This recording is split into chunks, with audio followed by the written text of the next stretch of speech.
Dallas native Diane Reeve had always been a fighter. I believe very strongly in indomitable spirit, and that means you never quit, you never give up. But when her 18-year marriage ended in 2000, the 50-year-old martial arts teacher and mother of two was ready to give up on love. And my friends convinced me that I was too young and too vibrant to do that, and they suggested that I use the internet. I was one of those people that would never have thought that I would have turned to the internet. I'm just the dumb jock that teaches karate.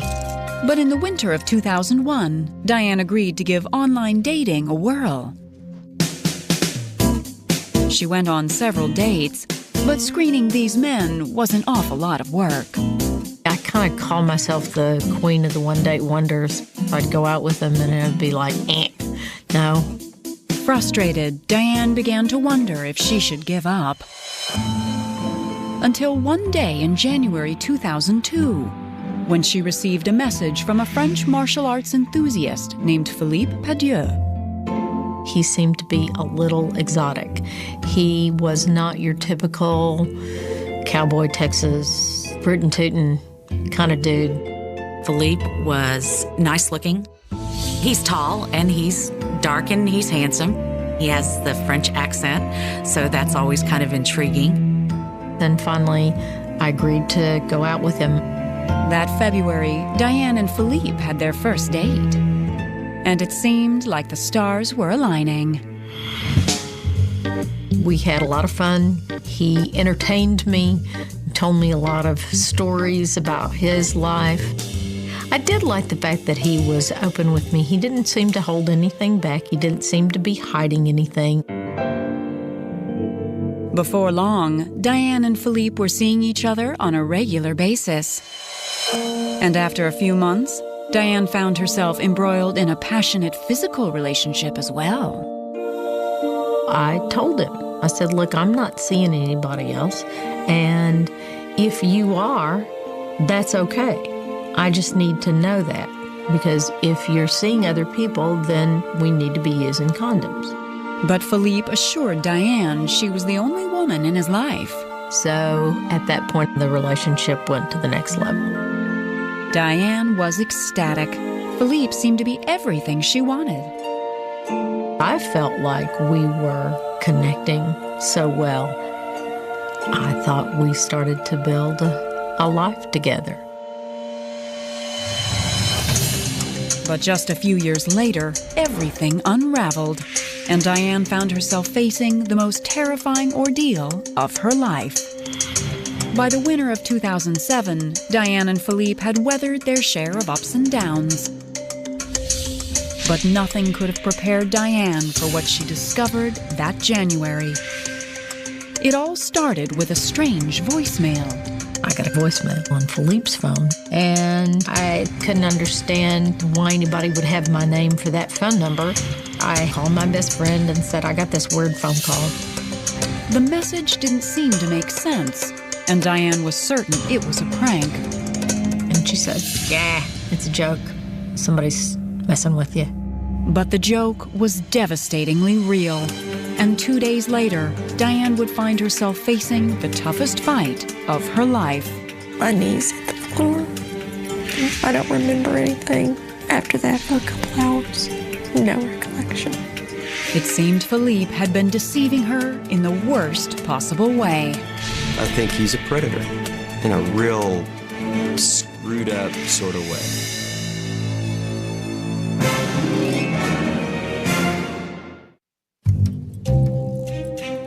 In the winter of 2002, 5 years before the most traumatic phone call of her life, Diane Reeve was glowing. Close friends suspected Philippe Padieu, her boyfriend of 1 year, had something to do with it. Philippe was always very attentive to her. He was incredibly good at compliments, and he made her feel on top of the world, and you could tell. But that Christmas, the happy couple got some bad news. Philippe was being laid off from his job as a network analyst. It was a tough blow, so Diane was determined to do whatever she could to help the man she loved. I did pay for a cell phone for him. I helped with health insurance and groceries and dinners and going out to eat. Diane also agreed to let Philippe teach some classes at her school. I was in love with Philippe. It didn't bother me at all to help him. So in the fall of 2005, when Philippe began complaining about pain in his back and groin, Diane insisted he go see a doctor, and she even wrote him a check to cover the cost. He had told me stories before about having had kidney stones. The doctor didn't find any kidney stones, but he did run a panel of tests for STDs. So I said, well, what were the results? And he said, well, I won't get the results for about a week. Philippe claimed the tests were just a precaution. But the following week, the doctor's office called and asked that Philippe come in for his results. That's when I panicked. I knew that that wasn't a good sign. If test results are negative, they tell you over the phone. And I said, well, I want to go with you. And he said, no, I don't want you to go to the doctor's office with me. I'm a big boy, I can do this. But Diane was insistent. The day of Philippe's appointment, she drove to the doctor's office and waited in the parking lot. Finally, after what seemed to be an eternity, he comes out of the building, walks up to the car, and I roll down the window. How are the test results? Everything's fine. I said, all your tests are negative? He said, yep, all my tests are negative. And I'm like, phew.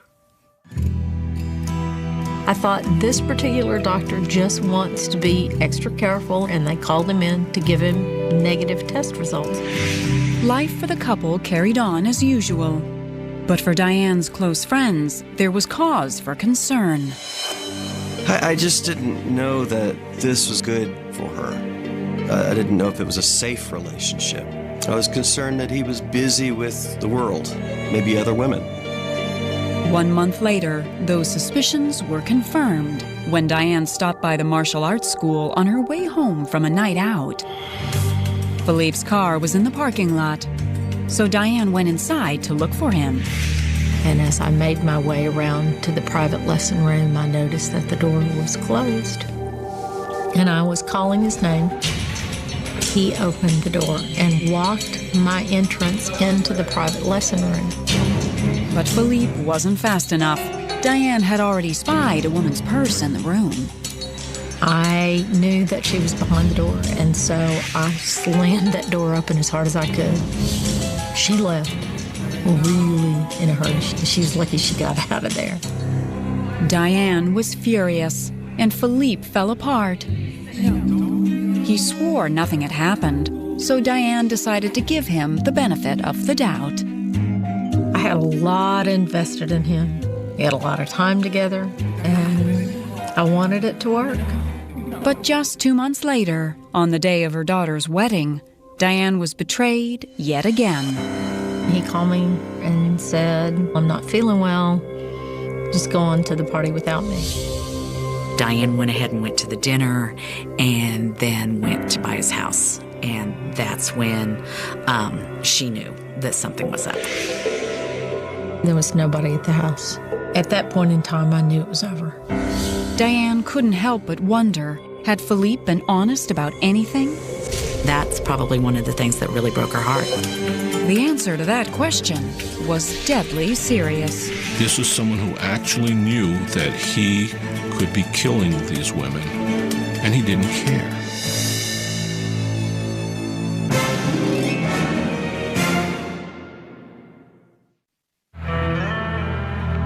By June 2006, Diane Reeve was ready to be rid of her philandering boyfriend, Philippe Padieu. The couple had been together 4 years, and now Diane found herself wondering how many lies Philippe had told. Since I was paying for his cell phone, checked his voicemail messages, not one but 2 women setting up times to be together. It was a bitter pill to swallow, but things were about to get even worse. On the Monday after we broke up, I had my annual physical and found I had human papillomavirus. And not only did I have HPV, but I also had some precancerous cells. HPV is a sexually transmitted disease that can lead to cancer. Diane knew Philippe had given it to her. I hadn't been with anybody else in 4.5 years. So I thought, well, you know what? If he gave it to me, then he's probably given it to at least 2 other women that I know he's been with. Knowing she had a duty to warn these women, Diane pulled Philippe's cell phone records and started dialing. She was stunned by what she discovered. I found 9 other women that he had been seeing, and that was just the ones that I found in the last 2 months. How did you juggle that many women? The violation of trust was staggering, and 7 months later, Diane found out how dangerous Philippe's indiscretions had really been. By January 2007, Diane was having serious health issues. She had undergone surgery to remove the precancerous cells, but the cells were still growing. Diane was starting to be very tired, feeling run down, which is very un-Diane-like. And I couldn't understand why. I'd never been that way before. I always had a lot of energy. Everyone was concerned, and the explanation would be devastating. The afternoon of January 23rd, Diane noticed there was a voicemail on Philippe's cell phone. The message was for her, and it was from the Dallas County Health Department. And I couldn't understand why the health department would be calling me on Philippe's phone. At first, Diane thought it must be a joke. And I called the number back, and they answered the phone, Dallas County Health Department, and I knew it wasn't a joke. Terrified, Diane hung up. I scrolled back through on his phone. The last person that I had talked to was Susan. Susan was one of the women Diane had called to warn about HPV. Susan had broken up with Philippe in December and had taken a panel of STD tests. I just called her and I said, I just got a call from the health department. What can you tell me about that? And she said, we need to talk. And somehow I knew. Before she even said the words HIV, everything crashed in on me. And I knew. 3 weeks earlier, Susan had tested positive for HIV. And the health department contacts the person and asks them to give names of people who might be exposed. She gave the health department Philippe's name, and she gave my name. Diane immediately went in for a test. And 2 days later, got a phone call from my OBGYN. And she said, Diane, I have your test results and you're HIV positive. And my knees hit the floor. Further testing yielded even more devastating news. Diane's illness had progressed to AIDS. Her immediate reaction was she had been given a death sentence. So I started to tell my family, and I called Susan back and told her that my results were positive too. Susan had already given Philippe the bad news and notified him that the health department would be calling. His reaction was unsettling. And he goes, what? You gave my name to the health department? And it wasn't, oh my gosh, I'm so sorry you have HIV. It wasn't, oh my gosh, I might have been exposed to HIV. It was anger about her giving his name to the health department. Philippe was strangely cavalier about Susan's diagnosis, as if he had known all along. And that made her very suspicious. What did Philippe know? And when did he know it? We started to get angry pretty early on. We knew something was wrong. I think he's just disgusting. He's a predator. We knew we had to stop him. If you have a story of marriage gone wrong and would like to appear on this series, go to investigation.discovery.com. In February 2007, Diane Reeve was fighting for her life. she had contracted AIDS from her philandering boyfriend, Philippe Padieu. I knew it was from Philippe. Hadn't been with anybody else. Even worse, Philippe seemed strangely unsurprised by the news. We had suspicions that he had known that he was positive for some period of time, that this was no accident. Determined to fight back, Diane enlisted the help of Susan, one of Philippe's exes who had also been diagnosed with HIV. Together, the two women paid a visit to the local PD. When we met with the detective, he said, it's going to be a pretty difficult case because it's precedent setting. If we have two people file charges, then that's better. If we have more than two people, then we'll make a case. So we went to work. Diane and the other women were very instrumental in finding other people who had been exposed to this. I pulled cell phone records again, and we started calling people to let them know that they needed to get tested for HIV. The calls resulted in 3 more women finding out that they too had been infected with HIV. For Diane, putting Philippe behind bars became a matter of life and death. I was very determined to make sure that he didn't hurt anybody else. Diane and Susan were soon joined by Megan, another HIV-positive victim of Philippe's. Megan noticed that there were cars in Philippe's driveway every night, so she started writing down the license tag numbers. I had a friend who could run the plates, and we would track down the women and then either call them or pay them a visit. On February 22nd, the 3 women had Philippe served with a court order from the health department. The mandate was clear: disclose, use protection, or abstain. And he had to sign that document. There was a car in his driveway that night and the next night after that, and he had not disclosed, used protection, or refrained because we talked to those women. At that point, I began to see the evil, and it really started to frighten me. This is someone who actually knew that he could be killing these women. He was, at the minimum, causing serious bodily injury by reckless conduct. As evidence against Philippe mounted, Diane remembered another key detail that would help seal his fate.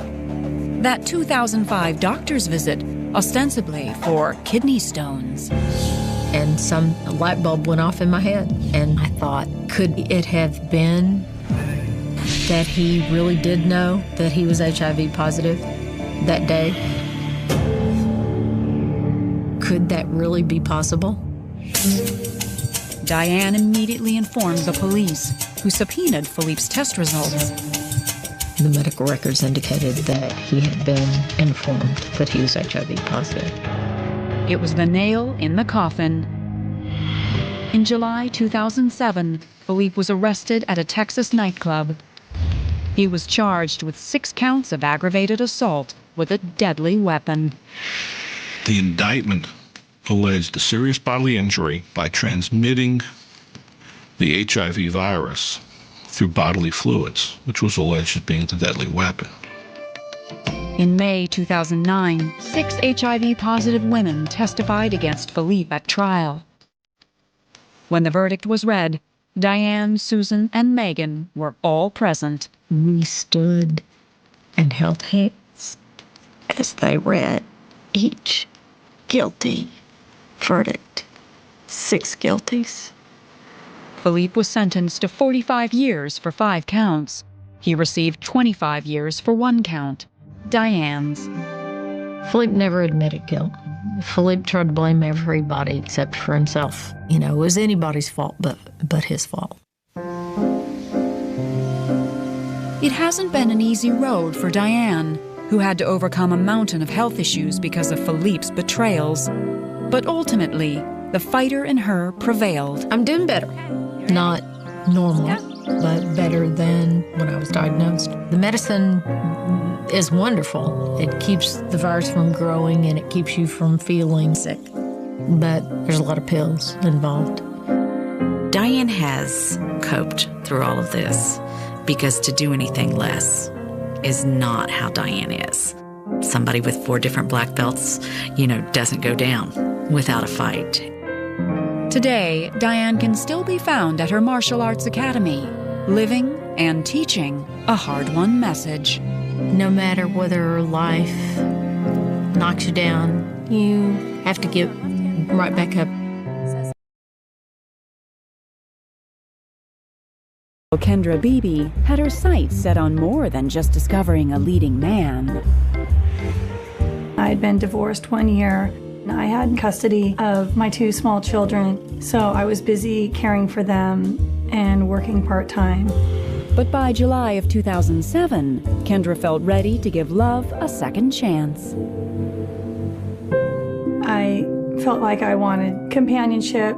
I thought maybe going to an online dating website would be a nice way because it's not going out to the bars and you can kind of tell a little bit about yourself. In a matter of weeks, Kendra found herself chatting with an attractive man named Shelly Malil, and she was surprised to learn what he did for a living. Shelly was an actor by profession. He'd been in The 40-Year-Old Virgin, but I hadn't seen any of his movies because my kids were so young. I was wrapped up in children's movies, and I wasn't really interested in the Hollywood lifestyle. In fact, I was a little concerned because I wasn't a Hollywood kind of person. But the more Kendra got to know Shelly, the more she realized how much they had in common. He was also a divorced father, so I felt like we had some common ground there. He was a good listener, and I felt like he was my friend, so that really attracted me to him. 1 month and many emails later, Kendra was ready to meet her Hollywood headliner in person. He drove 2 hours to take me out for a really nice lunch. He picked me up, he opened the door, he pulled out the chair. He was engaging, he was interested, he was a gentleman. It was really a perfect date. By the time Shelly dropped her off that afternoon, without even expecting a kiss, Kendra Beebe was smitten. 2 days later, I got the biggest bouquet of flowers that said, "Thanks for keeping Carlsbad beautiful." So I was really impressed, and I was really feeling like I had found someone special. Over the next few weeks, the couple continued getting to know each other, and when Kendra introduced Shelly to her children, the bond was immediate. I thought, wow, here's this great guy. He loves me, he loves my kids. It just seemed perfect. Kendra told me that he was a nice man and that he treated her very well. He would come down and bring gifts and was buying her wonderful things, and she was very enamored by him. By October of 2007, the couple was dating exclusively and seemed destined for a long life together. But not every story has a happy ending. And just 10 months later, Kendra Beebe would find that out firsthand.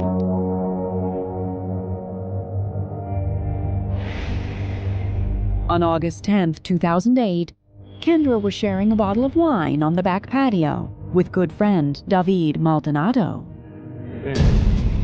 David proceeds to tell me that he had just been dating a girl for a year and they'd broken up. And as he was telling me this, I was like, oh my gosh, I've been dating someone for the last year. And just as I'm going into the description of Shelly, Shelly shows up on the back patio. He came around to Kendra's front and went into her. It looked like he came in and started hugging her. Kendra reached forward to hug Shelly. And from that moment on, life as she knew it would never be the same. The only thoughts that I had in my mind was, okay, it's either him or me right now. I knew he was not supposed to be there, and I just felt an animal fear that I've never felt in my whole life.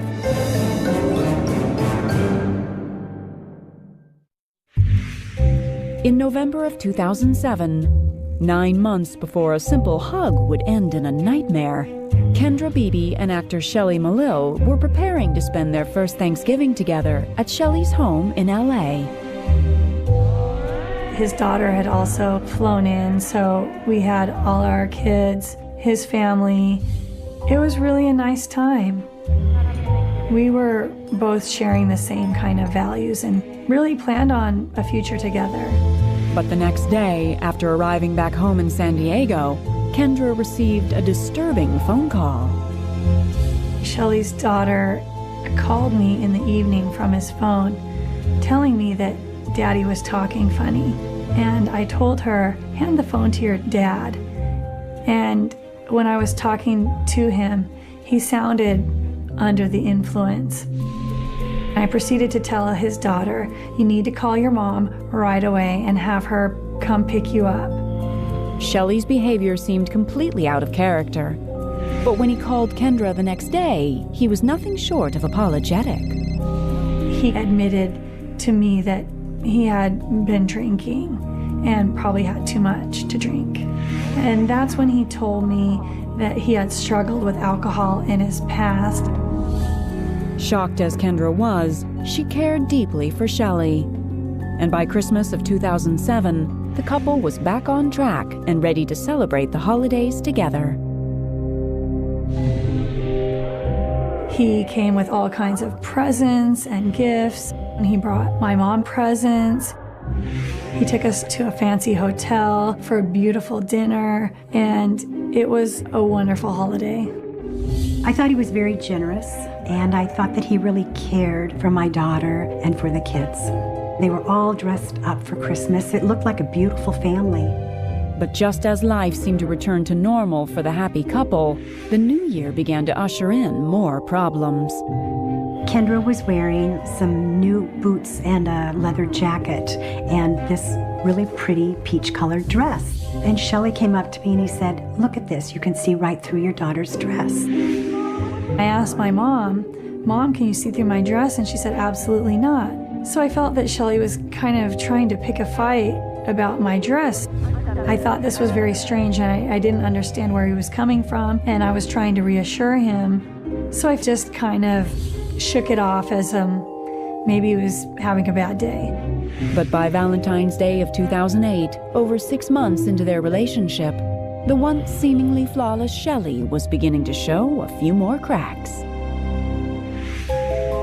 Soon after Valentine's Day, he got very angry because I was in a top where I had bent down to pick up one of the kids, and he said he could see down my shirt. He got very angry with me and told me I should never wear that shirt again. Kendra threw out the shirt, thinking it would be an easy solution to diffuse future arguments.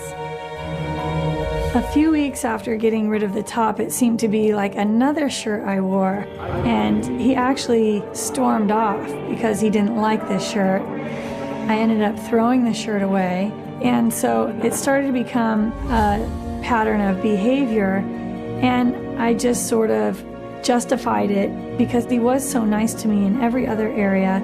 I just thought, well, this is his hang-up. But as the winter of 2008 turned into spring, even simple wardrobe choices were sparking full-blown arguments. Kendra would call me, and when things were good with Shelley, I knew about it, and when things were bad with Shelley, I knew about it. And it almost became like a ping pong game. You know, one day it was good, one day it was not good. You know, it was not a healthy relationship. He would periodically call me and ask, Kendra, what are you wearing? Where are you going? And I would be telling him, look, I'm in jeans and a t-shirt. I'm in sweatpants and a sweatshirt. And he would say, well, what kind of t-shirt? Is it see-through? And I would be like, no, Shelley, no. Please don't do this to me. And he would say, oh, I'm sorry, I won't do this. Kendra tried to stay patient and hoped that Shelley's strange behavior would soon be a thing of the past. But only 3 months later, she would realize that he was just getting started. He was standing in the doorway, and I actually now know the meaning of the word sinister. I had a suspicion of who I thought might have done this to her, and my suspicions were wrong.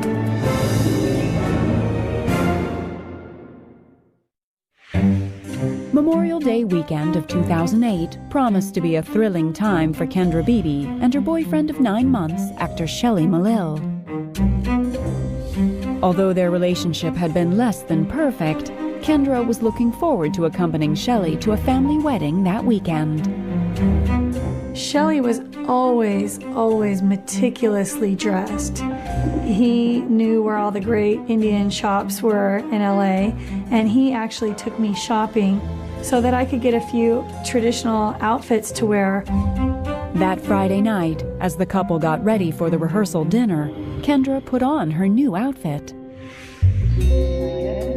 He said I looked nice when I put on the traditional outfit, but then later on in the evening, he said that he had wished I'd worn something more Western, meaning American. I think the fight had just gotten too old, and I'd had enough. Kendra told Shelley that she needed some space and traveled without him to visit her mother in Seattle. And he called me while I was up there at my mom's house, asking what I was doing, what I was wearing, and I was like, "You've got to be kidding. I'm in my mom's house talking to my family." After listening to it, Kendra and I would say to each other, "How old is he?" Because it was just so almost childlike. By the beginning of August, Kendra knew that she needed to end the relationship once and for all. So she told Shelley that she would prefer to be friends, but nothing more. I just want to be alone and be with my kids, and I'm okay. I've been through this bad divorce, I've been through this relationship that took a lot of energy, but I've learned from it, and I just need some time off. But Shelley wasn't done with Kendra just yet. On August 10th, 2008, after putting her kids to bed, Kendra sat down to enjoy a warm summer evening with longtime friend David Maldonado. She began to tell him about her recent breakup with Shelley. Just as I'm going into the description of Shelley, our conversations immediately stopped because Shelley shows up on the back patio with no shirt, no shoes, a baseball cap on backwards, and a pair of shorts. I felt primal, instinctual fear. And he starts to walk up to me, and he said, "Kendra, Kendra, Kendra." And I think, oh my gosh, he's gonna hug me. But that wasn't exactly what Shelley had in mind. In one split second, I see a flash of silver, and I'm thinking, oh my God, he's got a knife. She started squirming and screaming, so I knew something was wrong. So I came around, tried to pull him off of her, and he didn't even care that I was there. He had punctured one of my lungs, and I could feel I wasn't getting so much air. I was surrounded by all these houses around me, and their windows were open. And I start taking in breaths and screaming out, "Help! Call 911! Help! He's killing me!" Across the patio, David was trying to wrestle the knife from Shelley. I was thinking that there was life that was going to be lost if I didn't stop it. I didn't know that I was going to actually get the knife out of his hand, but I did, from some grace of God. I threw it far away as I could over a fence into an embankment so that nobody could reach it. David knew that he had to get immediate help for Kendra, so he ran to find the nearest phone. Meanwhile, Shelley made his way off the ground and back towards Kendra. I thought, well, I'm safe now. Shelley doesn't have a knife. And then he runs inside, and I think, oh no, I need to get to the front of the street and I need to get help. I run through the side yard, and I'm unlatching the gate and kicking it open, and it won't open. It's jammed shut. And as I'm doing so, Shelley's there with my biggest butcher knife from my kitchen. As Shelley closed in on Kendra, she could only pray that help was on the way. But she had no idea if she would survive to find out. I felt like I wanted to go to sleep, and I knew if I was going to go to sleep, I wasn't going to come back. None of the story that he gave made any sense at all. If you have a story of marriage gone wrong and would like to appear on this series, go to investigation.discovery.com. On August 10th, 2008, Kendra Beebe suddenly found herself in a desperate fight for her life. Her recent ex-boyfriend, actor Shelley Malil, had stabbed her 3 times and seemed to be coming back for more. I couldn't fend him off for very long, and he starts stabbing me. I mean, I was telling him I loved him, and he was like, yeah, right, you love me, and he'd stab me again. I heard Kendra screaming out for help, that she was screaming that somebody's trying to kill her, call the police. So I kind of popped over the fence to try to look and see where she was. Finally, at some point, my neighbor next door who had came out, he sees him going at me, but he thinks I'm being punched. He doesn't realize I'm being stabbed. He kind of talks down Shelley and he says, you need to get to the front of the house. Somehow able to stand, Kendra ran back through her home and onto the front porch. But Shelley was right behind her. I get on the front love seat and he stabs me again. He just plunged it in as deep as he could. And I remember that one, thinking, wow, he's got me. By the time I ran back over, I realized he had a knife. I said, step back, get off of her, put the knife down, and we started hearing police sirens right after that. I kind of looked around for him, and then he was gone. I was fighting to stay awake. I was fighting to live for my kids. And I think if anything kept me alive that night, it was the love of my children and not wanting to leave them. Around 9 p.m., paramedics arrived and transported Kendra to the hospital, where she immediately went into surgery. As police continued their search for Shelley, everyone prayed that Kendra would make it through the night. I got into her room and I saw my beautiful daughter. And the first thing I said is, get me a priest. I really thought I was going to bring my daughter home to bury her. I actually lost half of my blood that night. I also suffered from 2 punctured lungs. The stab wound on my neck came 1/8 of a centimeter of my carotid artery. I experienced a miracle by living that night. The next day, on August 11th, police told Kendra that Shelley had turned himself in, claiming he was not guilty. He was immediately arrested for attempted murder, mayhem, and burglary. Bail was set at $2 million. The police asked if I felt threatened, and I said yes, of course. It's scary to know that someone you could have loved and trusted would do this. Over the course of the next year and a half, Kendra would not only have to recover from her physical wounds, she would have to relive every moment of the attack in court. The way he talks, everything is an accident. He went in the backyard and suddenly he's attacked by David Maldonado. But he doesn't really have an explanation for stabbing her 23 times, except it was an accident. And he didn't realize that the knife was hurting Kendra. He never told his motive. He's never confessed to a motive. This was self-defense, and it was all just a big mistake. Finally, in December of 2010, more than 2 years after the attack, a San Diego jury convicted Shelley Malil of attempted premeditative murder and assault with a deadly weapon. He was sentenced to 14 years to life in prison.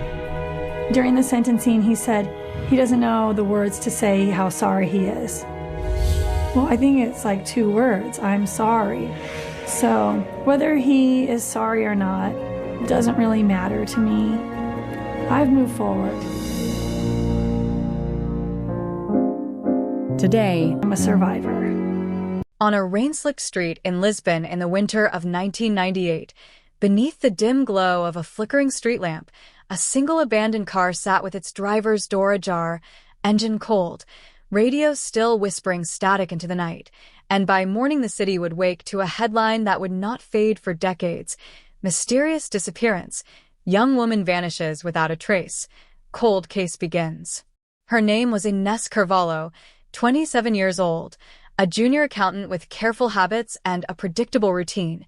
The kind of woman who called her mother every Sunday and fed stray cats behind her apartment building near the edge of Alfama. The kind of neighbor people described as quiet but warm. And yet on that January night, she stepped out of her office near Bicicciato and into a darkness that swallowed her whole. Witnesses later said they saw her crossing the cobblestones toward a small parking area, clutching a leather briefcase, glancing once over her shoulder as if startled by something unseen, and then nothing, no scream, no struggle, no broken glass, just the stillness of a city that did not yet know it was becoming the stage of one of its most haunting mysteries. By dawn, police tape fluttered against damp stone walls as officers circled the car, noting the absence of blood, the absence of obvious signs of violence, the purse left on the passenger seat, wallet untouched, keys still in the ignition, a detail that would echo through news reports for years, because who abandons everything in a city they know so well unless they are forced to or lured into the shadows by someone they trust? The community shock was immediate and visceral. Lisbon in the late 90s prided itself on narrow alleys filled with laughter, on neighbors who recognized each other's footsteps, and now fear crept through apartment blocks, whispers spreading from cafe to tram stop, parents gripping their children's hands tighter as headlines grew bolder, cold case feared, police baffled, strange clue surfaces. Detectives combed the scene with the tools of the era, collecting fibers from the driver's seat, dusting for fingerprints that yielded nothing beyond Ines, and a handful of smudged impressions too distorted to identify, canvassing businesses along the street where grainy security cameras captured only flickers of movement, and a shadow passing behind her car at 9:47 p.m., a shape too blurred to distinguish man from woman, suspect from passerby.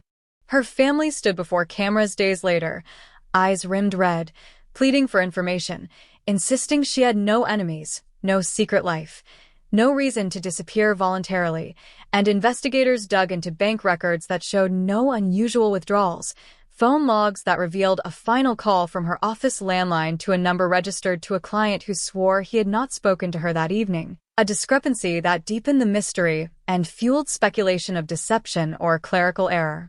Rumors swirled through the community like the Atlantic wind, some claiming she had uncovered financial irregularities at work, others whispering about a brief, ended romance with a colleague who moved away shortly after her disappearance, and police followed each lead with measured urgency, interviewing coworkers in fluorescent-lit rooms, testing alibis, mapping timelines that seemed precise until they dissolved under scrutiny.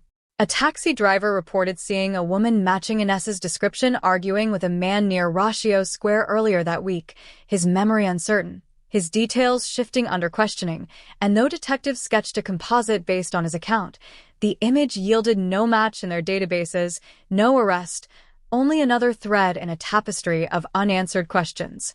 Days turned into weeks. The search expanded to the banks of the Tagus River where divers descended into murky water, emerging with nothing but debris and disappointment, and helicopters traced the outskirts of the city, scanning abandoned warehouses and construction sites for any sign of struggle, any trace of a body, but the earth and water kept their silence.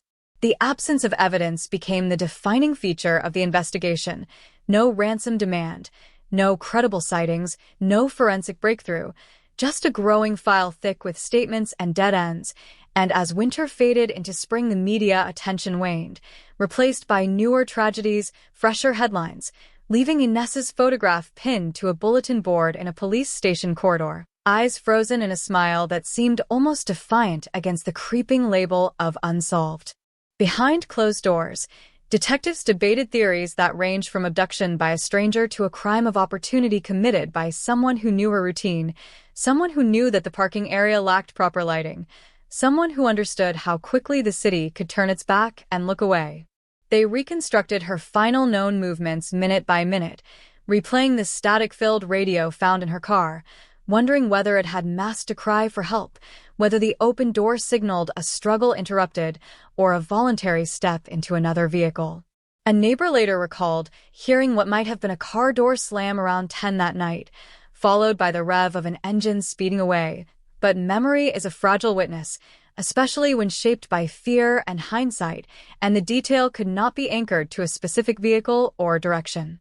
Years passed, and the phrase Lisbon 1998 cold case became shorthand for frustration within the department, a cautionary tale whispered to new recruits about the importance of preserving every fragment of evidence, because somewhere in a climate-controlled locker lay a sealed envelope containing a single hair recovered from the back seat of Inessa's car, too small for the testing capabilities of the time, too delicate to risk contamination, and so it waited, as seasons changed and investigators retired, as her parents aged and the community learned to live with an absence that felt like an open wound. Anniversaries brought renewed media coverage, cameras revisiting the rain-slicked street, reporters repeating the same haunting details, mysterious disappearance, strange clue, no body found, and each time someone would call and claiming to have seen her in another city, another country, chasing ghosts across borders that yielded nothing tangible. The case file grew heavy with cross-reference tips, sightings in Porto, in Madrid, even in Paris, none substantiated, each leading to hours of travel and interviews that circled back to the same empty parking space in Lisbon. Detectives re-interviewed former coworkers, probing for inconsistencies that might have been overlooked, revisiting the colleague who moved away, now settled with a family, his alibi still intact, his DNA voluntarily provided, and compared against the limited samples available, a process that at the time offered little clarity. They examined her work computer, primitive by modern standards, uncovering spreadsheets and routine correspondence, nothing that hinted at blackmail or hidden danger, and yet the sense persisted that something had been missed, a subtle cue, a fleeting glance captured in a witness's peripheral vision that could unravel the entire mystery if only it were seen in the right light. As technology advanced, the promise of new forensic methods hovered like a distant lighthouse, and whispers of DNA breakthroughs in other long-forgotten cases reignited hope among investigators who refused to let the file gather dust. The sealed envelope was opened years later under sterile conditions, the hair subjected to analysis far more sophisticated than anything available in 1998, and though initial results were inconclusive due to degradation, the mere possibility of extracting a profile breathed life into a case long considered dormant. Media outlets seized upon the development, announcing that the Lisbon cold case had been reopened, community shock resurfacing as residents who had once followed the story as young adults now watched as parents themselves, wondering whether the truth would finally emerge or whether the city would once again be forced to confront its own vulnerability. Through it all, Inessa's family maintained a quiet vigil, preserving her room as it had been, her books aligned on shelves, her perfume bottle half full on a dresser, refusing to accept that the absence of a body equated to closure, and their resilience became a symbol of enduring hope in the face of relentless uncertainty. Detectives, some now gray-haired veterans, spoke of the case with a mixture of regret and determination, acknowledging missteps, acknowledging the limitations of the era, yet insisting that mysteries have a way of unraveling when least expected, that the smallest fragment of DNA can shatter decades of silence. And still, as the years stretched on, the rain continued to fall on that Lisbon street, the street lamp replaced but casting the same pale glow, the parking area repainted yet haunted by memory, and the question that first echoed in 1998 remains suspended in the air like the static from that abandoned car radio. What happened in those unguarded minutes between a woman locking her office door and a city realizing she had vanished, and who, somewhere beyond the frame of every blurred photograph and fading recollection, carries the secret of a night that turned into a cold case and left an entire community listening for answers that have yet to come. The reopening of the Lisbon 1998 cold case did not begin with a dramatic arrest or a sudden confession, but with a quiet transfer of evidence from an aging storage facility to a modern forensic laboratory, where technicians in sterile suits treated each fragment as if it were a relic pulled from a sunken ship, fragile yet potentially priceless. And among those fragments, the single hair recovered from the back seat of Ines Carvalho's abandoned car became the center of renewed attention. A slender thread that might connect the present to a night long buried beneath layers of assumption and error. Investigators who had once walked the rain-soaked cobblestones as young officers now returned as supervisors, determined not to repeat the mistakes of haste or overconfidence, reviewing every page of the original file, rereading witness statements with fresh eyes, noting subtle hesitations in transcripts, slight contradictions that had once seemed trivial but now felt significant. Because time has a way of sharpening suspicion rather than dulling it.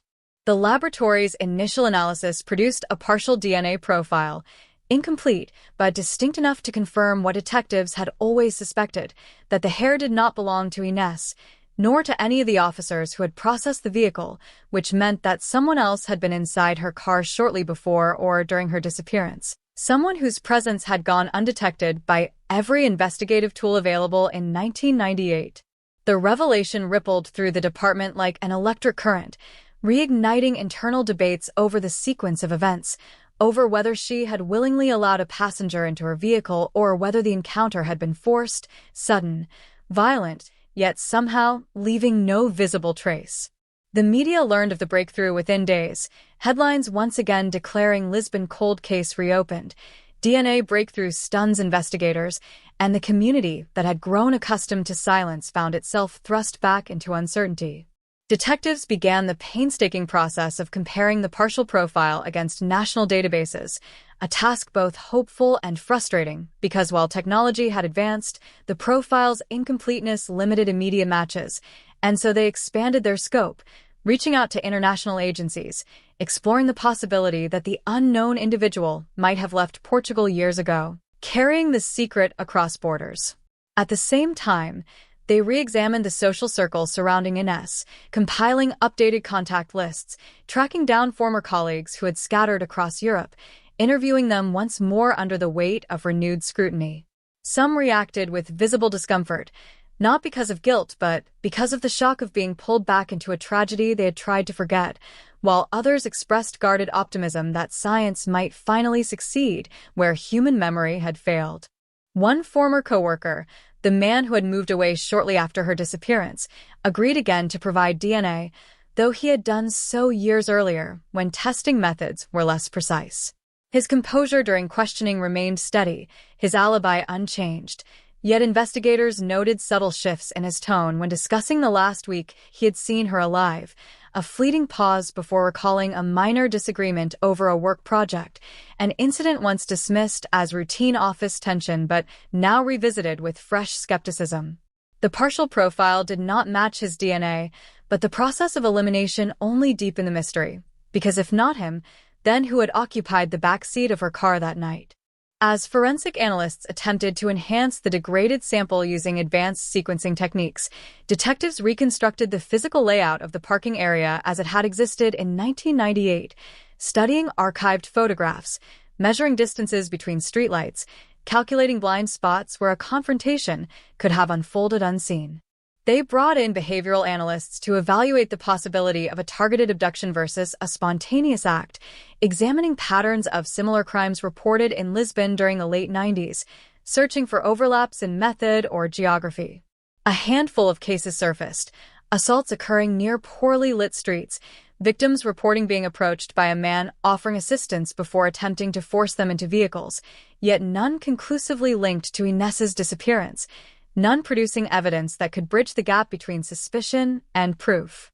The renewed investigation also turned inward, scrutinizing the original handling of the scene, questioning whether contamination or oversight had obscured critical details.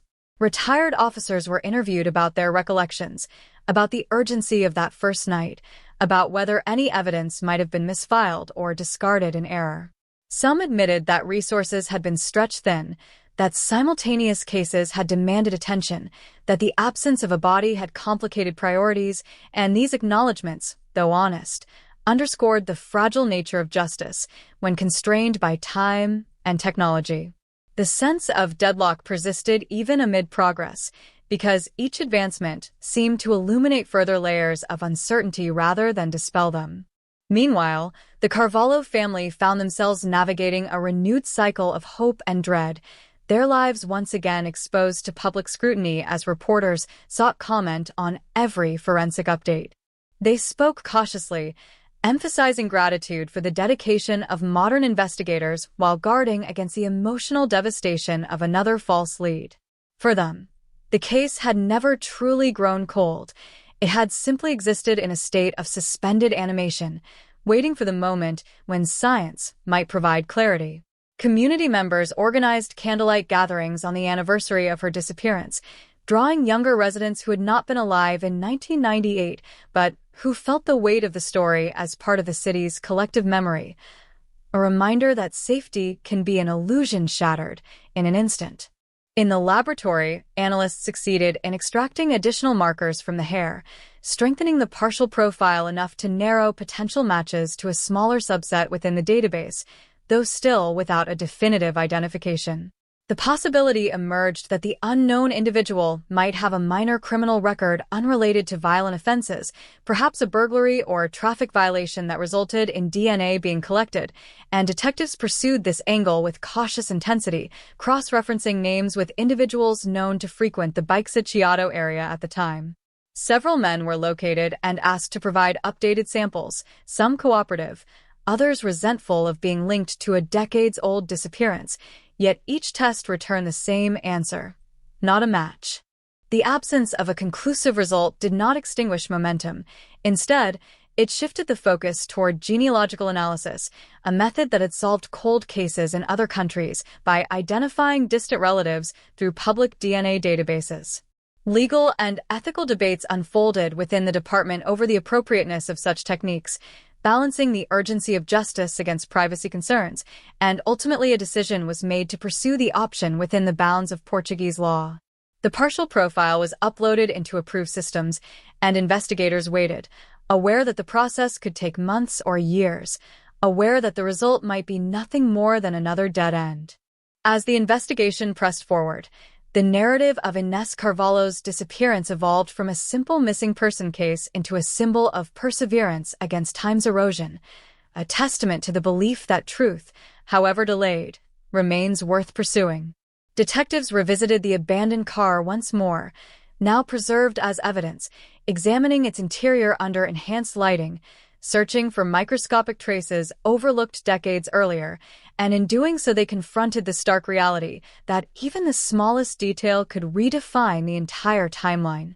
The radio that had whispered static was tested again, confirming that it had been left on a local station broadcasting news at the exact time she was believed to have vanished, a trivial fact perhaps, yet one that reinforced the impression of sudden interruption rather than planned departure. Despite the advances, the central question remained stubbornly intact. Who was the unknown presence captured in that fragile strand of hair, and how had they intersected with Inés on a night that began like any other? The city watched as updates trickled out, each one hinting at progress without delivering closure, and the tension between expectation and uncertainty became its own form of suspense. Lisbon's narrow streets, once merely picturesque backdrops, now felt like silent witnesses, holding secrets within their stones, and the case that had once faded into obscurity stood again at the forefront of public consciousness, a cold case no longer dormant, but alive with possibility, balanced precariously between revelation and continued mystery. As investigators pursued every thread with relentless determination, unwilling to allow another decade to pass without exhausting every avenue in their search for the truth that had eluded them for so long. The break, when it finally came, did not arrive with flashing lights or a dramatic press conference, but as a quiet notification on a forensic analyst's screen, a tentative familial link generated by genealogical software that had been combing through partial matches for months, connecting distant relatives through fragments of shared DNA. And the name that surfaced belonged to a man who had never appeared in the original investigation, never been questioned in 1998, never even lived in Lisbon permanently, yet whose history intersected with the city in subtle, almost invisible ways. His name was Rui Mendes, 48 years old at the time of the breakthrough, a former delivery driver who had worked seasonal contracts across Portugal in the late 90s, including a brief assignment transporting office supplies to businesses in the Baixo Chiado district during the exact winter Inés Carvalho disappeared. The genealogical match did not identify him directly, only a second cousin who had uploaded DNA to a public database, but the probability calculations narrowed the field dramatically, and within days investigators were tracing family trees, cross-referencing ages, employment records, and past addresses until the pattern converged with unsettling precision. Rui Mendes had a minor criminal history, petty theft in his early 20s, a suspended sentence for breaking into parked vehicles, offenses that had seemed insignificant at the time and unrelated to violent crime. Yet now those records took on a new gravity. Detectives obtained a warrant to collect his DNA discreetly, choosing not to alert him prematurely, and the sample was processed with meticulous care, compared against the enhanced profile extracted from the single hair found in the back seat of Inés's car. The result, when confirmed by multiple analysts, was unequivocal. The DNA matched to a degree that eliminated reasonable doubt, placing Rui Mendes inside her vehicle on the night she vanished. The words "cold case breakthrough" echoed through the department, but alongside the surge of vindication came a chilling realization. Presence in the car did not automatically explain what had happened afterward, nor did it reveal whether he had acted alone. Surveillance teams were deployed as investigators prepared to bring him in for questioning, aware that decades had passed, that memories could be rehearsed and alibis constructed over time. Rui was living in a modest apartment on the outskirts of Setúbal, working irregular shifts at a warehouse, his life outwardly unremarkable, neighbors describing him as quiet, solitary, a man who kept to himself and avoided conversation. When officers knocked on his door, he answered with visible confusion that shifted to guarded tension as they introduced themselves and requested his presence at the station. During the initial interview, he denied ever meeting Inés Carvalho, denied being in her car, denied even remembering the specific street where her vehicle had been found, but when confronted with the DNA evidence, his composure fractured, a flicker of panic crossing his face before he attempted to recover with an explanation that felt rehearsed yet incomplete. He claimed he had offered assistance to a stranded woman years ago, insisting that perhaps she had been Inés, that he had briefly sat in her car while examining an engine problem before leaving her unharmed, a story that collapsed under scrutiny when investigators reminded him that her car had shown no mechanical issues and that witnesses placed her walking toward the parking area alone, not accompanied by a delivery driver. As the interrogation intensified, contradictions multiplied, timelines shifted, and eventually the veneer of denial gave way to partial admissions, fragments of truth delivered hesitantly as though he were testing how much the police already knew.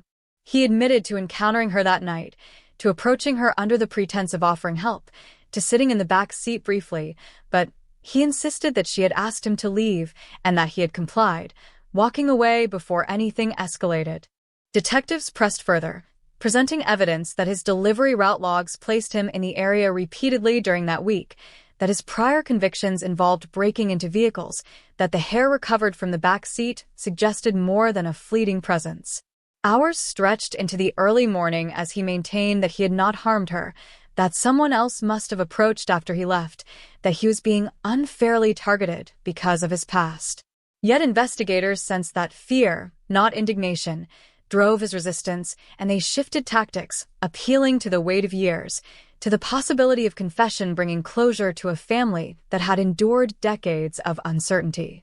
The psychological pressure mounted until finally his narrative shifted again, this time with trembling hands and a voice stripped of defiance. He admitted that he had followed her from a distance after noticing her leaving the office building, drawn by opportunity rather than personal grievance, that he had approached her car as she unlocked it, initiating conversation that quickly turned tense when she attempted to shut the door. He described forcing his way into the vehicle, climbing into the back seat as she struggled, covering her mouth to silence her, the confrontation escalating in a confined space that magnified panic on both sides. He claimed he had not intended to kill her, that he had only meant to restrain her and demand money, but in the chaos, she had struck her head against the steering wheel and slumped forward, unresponsive. The confession unfolded in fragments, each detail heavier than the last, and though he avoided explicit descriptions, the implication was unmistakable. A robbery turned fatal within minutes. According to his account, fear overtook reason, and rather than call for help, he dragged her from the driver's seat, placing her into his own van parked nearby, leaving her car door ajar in his haste, the radio still murmuring into the night. He claimed he drove aimlessly before abandoning her body in a remote, wooded area outside the city, a location he struggled to pinpoint precisely after so many years, landscapes altered by development and time. Investigators documented every word, aware that confession alone was insufficient without corroboration, and immediately organized search teams to comb the areas he described, comparing old maps with current terrain, seeking any trace that might confirm his story. The community reacted with a mixture of shock and grim validation as news of the arrest broke, headlines declaring Lisbon 1998 cold case suspect identified, DNA breakthrough leads to confession, yet beneath the relief lingered sorrow, because confirmation of her death extinguished the fragile hope some had clung to for decades. Inez's family was informed privately before the announcement, their grief resurfacing with renewed intensity, tempered only by the knowledge that the man responsible would finally face justice. As search teams scoured wooded hillsides and construction sites built over former wasteland, fragments of fabric were recovered, bones unearthed from shallow soil that forensic anthropologists would later confirm belonged to a woman of her age and stature, injuries consistent with blunt force trauma. Rui Mendez was formally charged with kidnapping and homicide, his earlier attempts at minimization collapsing under the weight of physical evidence that aligned with his confession. In court, he appeared diminished, a man whose secrets had eroded him from within, while prosecutors outlined the timeline reconstructed through DNA, employment records, and his own admissions. The defense argued that the death had been accidental, that panic rather than malice dictated his actions, but the jury focused on the decision to conceal the crime, to abandon her in isolation, to allow a family to suffer uncertainty for nearly 3 decades. The verdict, when delivered, brought a measure of resolution, yet could not restore what had been taken on that rain-slicked night in 1998. Lisbon absorbed the outcome with a collective exhale, candlelight vigils transforming from pleas for answers into memorials honoring a life interrupted, and the street where her car had once stood felt different, no longer suspended in ambiguity, but marked by a grim history acknowledged openly. The case that had defined a generation of investigators now stood as proof that persistence and science could pierce even the deepest silence, that a single strand of hair preserved against time could unravel a mystery once deemed unsolvable. And yet, beyond the headlines and courtroom proceedings, the lasting impact lay in quieter spaces, in the resilience of a family who refused to let memory fade, in the cautionary awareness carried by a city that learned how swiftly routine can fracture into tragedy, and in the enduring reminder that cold cases are not relics of the past but stories waiting for the moment when truth, patient and relentless, finally rises to the surface. The sentencing of Rui Mendez was expected to close the chapter, to draw a firm line beneath the words Lisbon 1998 cold case, and allow the city to fold the file at last. Yet as the courtroom emptied and reporters rushed to broadcast the outcome, a new tension began to surface within the investigative team, a quiet unease rooted in inconsistencies that refused to settle neatly into the narrative of a robbery gone wrong. His confession, though detailed, had shifted subtly at each retelling, and while DNA had placed him in the car and physical remains confirmed the tragic end of Inés Carvalho's life, certain elements still felt unresolved, like pieces of a puzzle forced together without perfect alignment. Detectives revisited transcripts from his interrogations, noting moments where he hesitated not over what he had done, but over who else might have been present in the periphery of that night, fleeting references to a friend who had borrowed his van earlier in the week, to a drinking companion who knew his delivery routes, and idle complaints about money. The possibility that Rui had not acted entirely alone began to circulate quietly within the department, not as a public declaration but as a working hypothesis, and investigators reopened ancillary files connected to him, examining phone records recovered from archived telecom data, cross-checking numbers dialed from payphones near the Baixa district in the hours surrounding the disappearance. Technology that had once been primitive now allowed analysts to reconstruct communication patterns with surprising clarity, and among the data emerged repeated contact between Rue and a man named Carlos Faria, a former coworker with a history of aggressive behavior and a record of assault charges that had never escalated to conviction. Carlos had been questioned briefly in 1998 as part of a broad sweep of Rue's acquaintances, but at the time there had been no forensic evidence linking him to the scene, no reason to pursue him beyond routine procedure. Now, however, detectives noticed that Carlos had abruptly left Lisbon weeks after Ines vanished, relocating to a small town near the Spanish border, a move he had attributed to employment opportunities, yet one that coincided almost precisely with the height of media attention surrounding the mysterious disappearance. When summoned for questioning in the present day, Carlos appeared guarded, expressing irritation at being drawn into a case he believed was already solved, emphasizing that Rue had confessed and been convicted, implying that the authorities were searching for complications where none existed.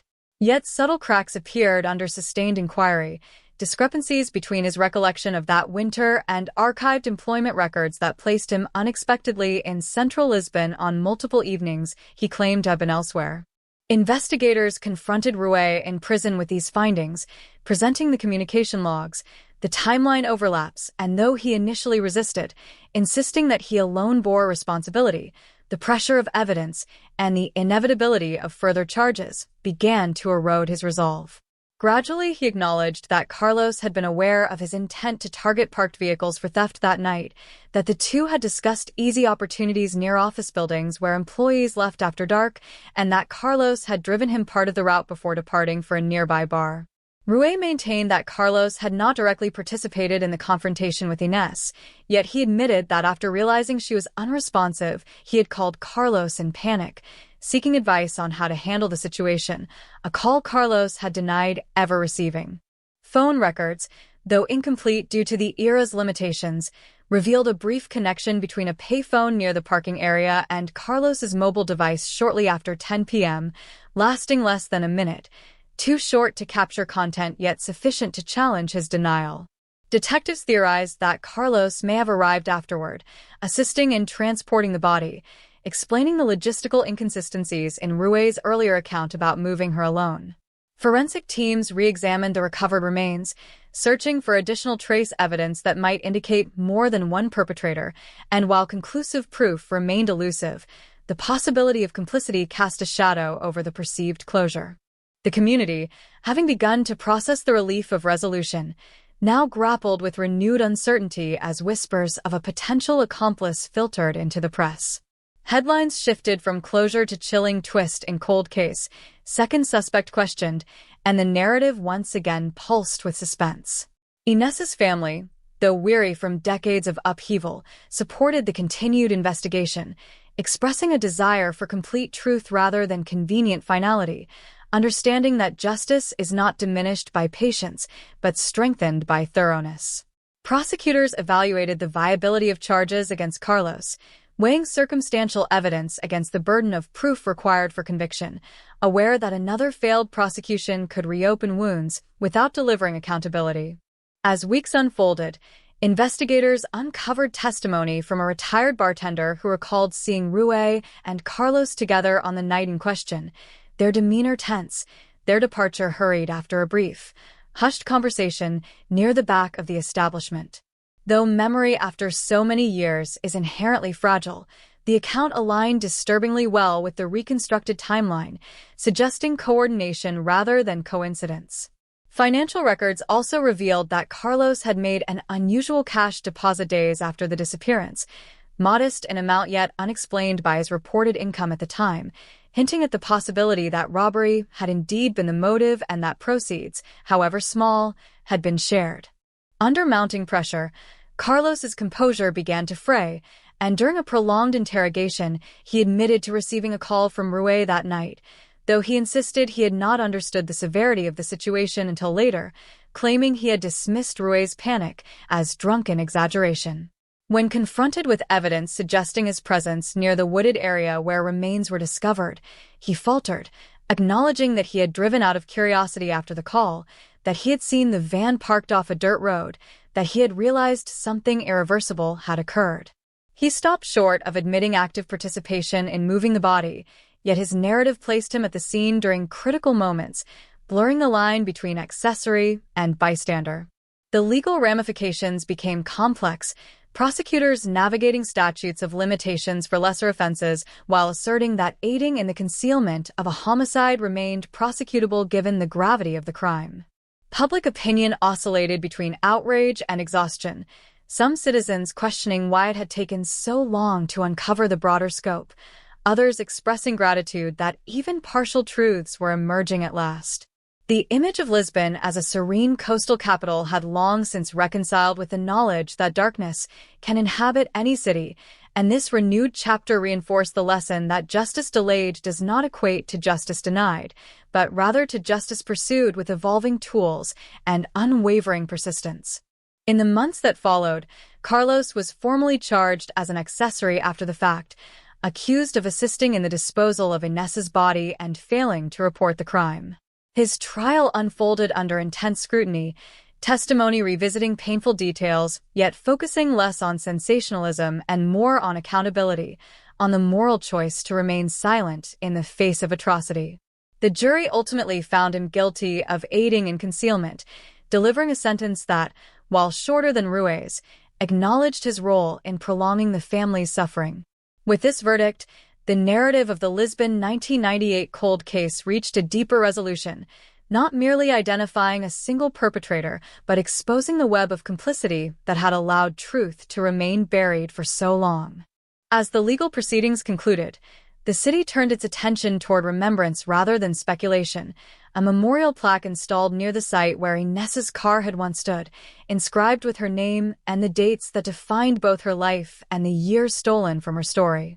Investigators who had dedicated portions of their careers to the case reflected on the arc of persistence, from a rain-soaked parking area and a single strand of hair to convictions achieved through relentless inquiry. The community, though forever marked by the tragedy, carried forward a renewed belief in the capacity of time and science to illuminate even the most obscured corners of history, and in that belief lay a solemn promise that no cold case would be abandoned to silence, that every unanswered question would remain worthy of pursuit until truth, however complex or delayed, stood unmistakably in the light. In the aftermath of the final verdict, when the courtroom lights dimmed and the microphones were packed away, Lisbon did not erupt into celebration. It exhaled slowly, as if releasing a breath held since that rain-soaked night in 1998. Yet beneath the relief there lingered a quieter reckoning, a confrontation with the fragile boundaries between routine and catastrophe, between anonymity and accountability. The case that had once been reduced to a fading poster on a precinct wall had become a landmark of forensic persistence, a testament to the power of a single strand of DNA preserved against time, but it was also a mirror reflecting the vulnerabilities of an era when technology lagged behind cruelty and when silence could stretch across decades. For the Carvalho family, closure did not arrive as a triumphant moment, but as a complicated convergence of sorrow and certainty, the confirmation of Inés's fate extinguishing the last flicker of impossible hope while granting them the dignity of truth, a truth that had eluded them through countless anniversaries marked by unanswered questions. In the weeks following the sentencing of both Rui Mendez and Carlos Faria, investigators compiled a comprehensive report detailing every stage of the cold case's evolution, from the initial search that combed the banks of the Tagus River to the genealogical algorithms that finally illuminated the path forward. The report was not merely administrative, it was reflective, acknowledging missteps and systemic limitations of the late 90s, emphasizing the importance of evidence preservation and the necessity of revisiting dormant files with fresh perspective. Training seminars within the department began referencing the Lisbon 1998 cold case as a foundational lesson, illustrating how even partial DNA profiles, once considered insufficient, could one day become decisive through technological advancement. Young officers listened to veterans recount the early days of the investigation, the frustration of standing beside an abandoned car with no blood, No weapon, no witness willing to swear certainty, and they absorb the understanding that patience, more than urgency, often defines true progress. The community's response evolved as well, shifting from shock to contemplation, from headlines proclaiming cold case breakthrough to quieter conversations about prevention and vigilance. Residents of the Baixichiado district attended forums hosted by local authorities discussing lighting improvements, surveillance expansion, and community watch initiatives designed to ensure that the vulnerabilities exploited in 1998 would not persist unchecked. Business owners who had once dismissed security upgrades as unnecessary now invested in modern systems, aware that complacency can be as dangerous as overt threat. The city's narrative transformed from one of lingering mystery to one of accountability and resilience, a reminder that darkness confronted does not define a place, but rather the collective response to it does. For Ines Carvalho's parents, the years had etched lines of endurance into their faces, yet they chose to channel their grief into advocacy, supporting legislation that facilitated the use of genealogical databases in cold case investigations while safeguarding privacy through strict oversight. They spoke publicly not to revisit trauma, but to underscore the importance of preserving evidence and pursuing justice without expiration. Their presence at memorial events became less about mourning and more about honoring a life that had been reduced for too long to a question mark, restoring dimension to a daughter, a colleague, a neighbor who once fed stray cats and phoned home every Sunday. In reclaiming her narrative from the confines of a police file, they ensured that her identity transcended the crime committed against her. Meanwhile, forensic laboratories across Portugal cited the case as validation of sustained investment in technology, noting that the decisive breakthrough had not emerged from a dramatic new witness or a spontaneous confession, but from incremental scientific refinement applied to a fragment once deemed too fragile to matter. Analysts revisited other archived samples from unsolved disappearances, emboldened by the knowledge that breakthroughs often lie dormant within overlooked evidence, waiting for the right method to awaken them. The phrase cold case no longer implied stagnation but potential, a dormant ember capable of reigniting under careful examination. Rui Mendes, serving his sentence, became a symbol of delayed accountability, his attempts to frame the crime as accidental overshadowed by the calculated concealment that followed.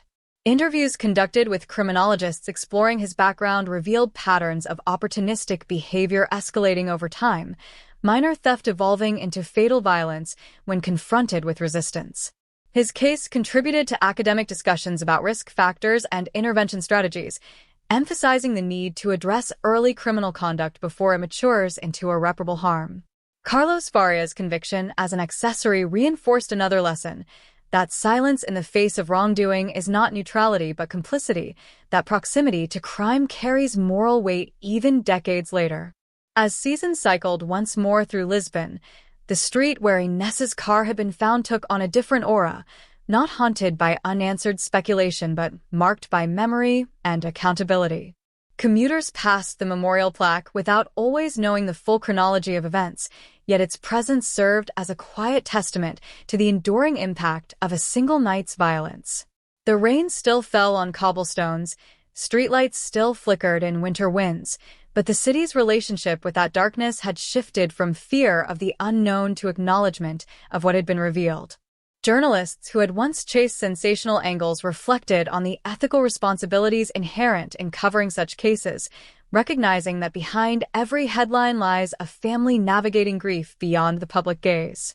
Retrospective features examined how media pressure in the early stages may have both aided and complicated the investigation, amplifying urgency while inadvertently encouraging rumor. In the renewed discourse, there was a shared commitment to balance, to ensuring that future cold cases receive attention grounded in fact rather than speculation. The Lisbon 1998 cold case ultimately became more than a solved mystery. It became a narrative of endurance stretching across nearly 3 decades, binding together detectives, forensic scientists, family members, and ordinary citizens in a collective pursuit of truth. It underscored the idea that time, often perceived as an adversary in criminal investigations, can also serve as an ally when evidence is preserved and determination persists.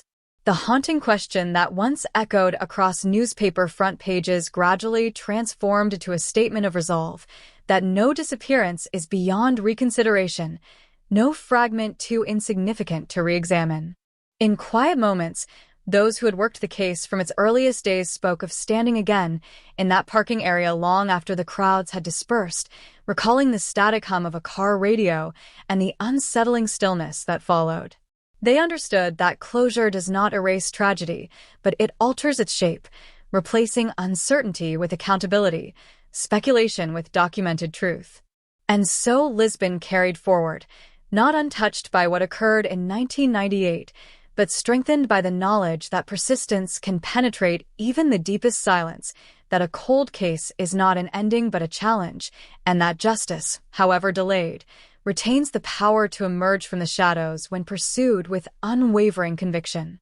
Years after the final gavel fell and the Lisbon 1998 cold case was officially stamped closed, its echoes did not fade into archival silence, but continued to reverberate through courtrooms, classrooms, and quiet apartments where memory lingers longer than headlines. The story had begun with a rain-slicked street and an abandoned car, had swelled into community shock and national scrutiny, had twisted through decades of uncertainty before erupting into a DNA breakthrough that stunned investigators, and yet even in resolution it refused to become merely historical. It evolved instead into a living cautionary tale, a case study in how fragile routine can be and how relentless the pursuit of truth must remain when answers are buried beneath years of dust and denial. Detectives who had once stood at the edge of that poorly lit parking area often spoke about the psychological weight of unfinished work, about how cold cases are never truly dormant but hover at the edge of consciousness, resurfacing during sleepless nights and quiet drives home. For them, the breakthrough had not been a single triumphant moment, but a slow ignition, sparked by the decision to re-examine a hair no thicker than a whisper. They described the tension of waiting for laboratory confirmations, the discipline required not to overstate hope, the discipline to follow each development with methodical restraint. And when the match to Ruy Mendez finally solidified, they did not celebrate, they recalibrated, aware that identification was only the beginning of another long corridor of interviews, confessions, contradictions, and eventual accountability. The broader legal community dissected the proceedings with equal intensity, noting how advances in forensic genealogy had reshaped the landscape of criminal justice. Prosecutors emphasized that without careful preservation of evidence in 1998, there would have been nothing left to test decades later, while defense attorneys scrutinized the ethical boundaries of genealogical searches, debating privacy concerns in an age when personal data can illuminate both innocence and guilt. The Lisbon case became a focal point in these debates, cited in legal journals as an example of balance between technological progress and procedural fairness. It demonstrated that innovation, when governed by transparency and oversight, can revive investigations once considered lost to time. For the Carvalho family, life after closure unfolded in layers. The certainty of what had happened to Ines removed the suffocating ambiguity that had defined nearly 30 years, yet grief recalibrated itself rather than disappearing. They no longer wondered whether she might walk through the door, but they confronted the permanence of her absence in sharper detail. Birthdays and holidays carried a different texture, less dominated by suspense yet more aware of finality. Still, they found solace in knowing that the city remembered her not as a mystery, but as a person, her name engraved in stone, her story integrated into collective memory. Community organizations began incorporating the case into awareness campaigns about personal safety and the importance of reporting suspicious behavior promptly. Schools invited retired investigators to speak about critical thinking, about how small details can shift the trajectory of an inquiry, about resilience in the face of long odds. Students listened to accounts of how a partial DNA profile, once dismissed as insufficient, eventually connected the past to the present, illustrating that knowledge evolves and that patience can transform impossibility into proof. The narrative shifted from fear to empowerment, from shock to vigilance. Meanwhile, within prison walls, Rui Mendez faced the long horizon of consequences, his earlier attempts to minimize responsibility overshadowed by the gravity of his actions. Psychological evaluations conducted during sentencing highlighted patterns of rationalization common among opportunistic offenders, patterns that experts now referenced when designing intervention programs aimed at preventing escalation. His case contributed to broader discussions about rehabilitation and accountability, about whether decades of silence compound guilt or merely postpone it. Carlos Faria's conviction as an accessory further reinforced the principle that proximity to crime carries weight, that turning away from wrongdoing can tether a person to its aftermath just as firmly as direct participation. The Lisbon 1998 cold case also influenced policy, prompting law enforcement agencies across Portugal to audit their evidence storage protocols, ensuring that biological samples were catalogued with long-term viability in mind. Budget allocations shifted to prioritize cold case units equipped with modern analytical tools, recognizing that unsolved investigations are not relics, but responsibilities. Conferences brought together forensic scientists and detectives from across Europe, exchanging methodologies and cautionary lessons, many citing Lisbon as proof that even a single overlooked fragment can redefine a narrative. Media retrospectives examined the arc of coverage over the decades, acknowledging moments when speculation outpaced fact and committing to more responsible storytelling in future investigations. Journalists who had once chased rumors revisited their earlier reporting with humility, understanding that sensationalism can distort as easily as it can illuminate. The phrase cold case reopened DNA breakthrough stuns investigators became less a headline and more a milestone marking the intersection of science, perseverance, and human consequence. In quieter corners of the city, residents who had once felt fear walking alone at night described a gradual restoration of trust, not because danger had vanished, but because transparency had prevailed. The knowledge that justice, though delayed, had materialized offered reassurance that institutions could adapt and persist. The memorial plaque near the site of the abandoned car remained understated, yet it drew occasional visitors who paused to reflect on how ordinary moments can fracture into extraordinary tragedy and how communities respond when confronted with that fracture. As years accumulated beyond the final verdict, the case's legacy crystallized into a broader understanding that closure is not an endpoint, but a transformation. The unanswered question that once haunted Lisbon evolved into a narrative of accountability achieved through determination and evolving science. Investigators were tired, knowing that their patience had not been misplaced. Families of other missing persons drew cautious hope from the precedent set, submitting old evidence for reevaluation, encouraged by the possibility that their own long nights of uncertainty might one day yield clarity. And so the story that began with a flickering street lamp and a silent car concluded not with spectacle, but with resonance. It lingered in policy reforms, in forensic laboratories humming with renewed purpose, in conversations between parents and children about vigilance and compassion.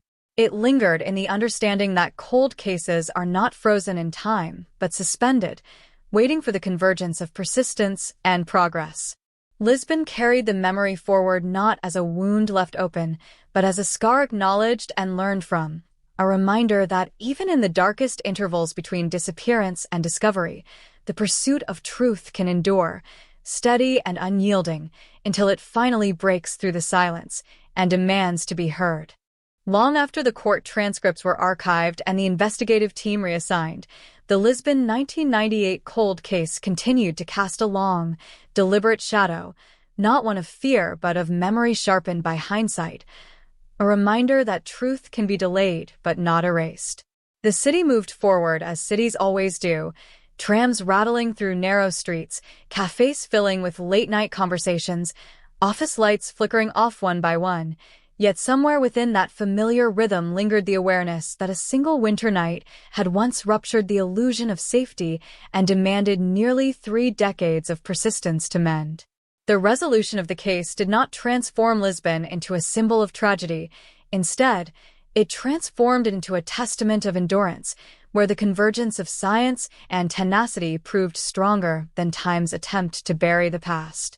For the investigators who had witnessed the full arc of the case, from the grainy photographs of an abandoned car to the crisp digital readout of a DNA match, the journey reshaped their understanding of what justice requires. They spoke of the discipline to revisit assumptions, the humility to admit early limitations, and the courage to pursue threads that others might dismiss as too fragile to matter. The single strand of hair that once seemed insignificant became emblematic of a broader truth. That evidence, however small, carries the weight of potential revelation when preserved with care. In training academies, instructors now recount the Lisbon cold case, not simply as a success story, but as a warning against complacency, a lesson in patience that underscores the importance of revisiting the forgotten corners of every investigation.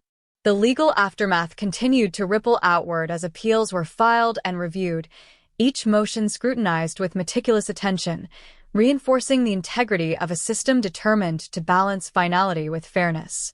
Rui Mendez's conviction withstood scrutiny, the forensic genealogy that identified him validated by independent experts, its methodology dissected and ultimately affirmed in higher courts.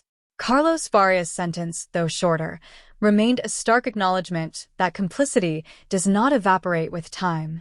Together, the verdicts solidified a precedent within Portuguese jurisprudence, demonstrating that cold cases can withstand modern legal challenges when built upon transparent, methodical evidence. Inés Carvalho's story gradually shifted from crime narrative to cultural memory. Documentaries revisited the timeline with measured restraint, focusing less on sensationalism and more on the evolution of investigative science. Authors explored the psychological toll of unresolved disappearances, citing her family's resilience as an example of how endurance can coexist with grief. University courses examining criminology and forensic ethics integrated the case into curricula, encouraging students to analyze not only the technical breakthroughs, but also the human dimensions that shaped every stage of the inquiry. Through these discussions, Inés's identity expanded beyond victimhood, reclaimed as a person whose life and loss inspired systemic change. The community's relationship with the site of her disappearance matured as well. What had once been a place of uneasy glances became a quiet landmark, marked by a plaque that did not dramatize, but simply acknowledged. Residents who had lived through the uncertainty recalled the fear that once shadowed evening walks, and they measured that fear against the present sense of accountability. Parents spoke to their children about vigilance without instilling panic, about how awareness and solidarity strengthen neighborhoods. In this way, the cold case's legacy embedded itself not in dread but in collective responsibility. Forensic laboratories across the country reported increased submissions of evidence from long-dormant files, inspired by the Lisbon breakthrough. Analysts who had spent years advocating for investment in advanced sequencing technologies now pointed to tangible results, demonstrating that patience paired with innovation yields more than theory. Conferences highlighted the collaborative effort that ultimately unraveled the case, from technicians meticulously extracting degraded DNA to detectives reconstructing decades-old timelines with renewed precision. The synergy between science and investigation became a model for future endeavors, illustrating that cold cases demand both analytical rigor and narrative reconstruction. The Carvalho family, though forever marked by loss, found moments of unexpected peace in the years following closure. They established a scholarship in Inés's name for students pursuing accounting and forensic science, bridging her professional aspirations with the discipline that ultimately revealed the truth. Each award ceremony became a quiet affirmation that her story did not end with violence, but continued through opportunity and remembrance. In interviews, her parents emphasized not vengeance, but perseverance, urging other families facing unresolved disappearances to preserve hope even when time feels adversarial. Lisbon itself absorbed the lessons with understated dignity. Municipal leaders invested in lighting improvements and public safety initiatives, not as reactionary measures, but as commitments to prevention. Police departments strengthened cold case units, formalizing protocols for periodic evidence reevaluation. The city's narrative evolved from one of unresolved mystery to one of sustained commitment to justice, acknowledging past vulnerability while demonstrating adaptive strength.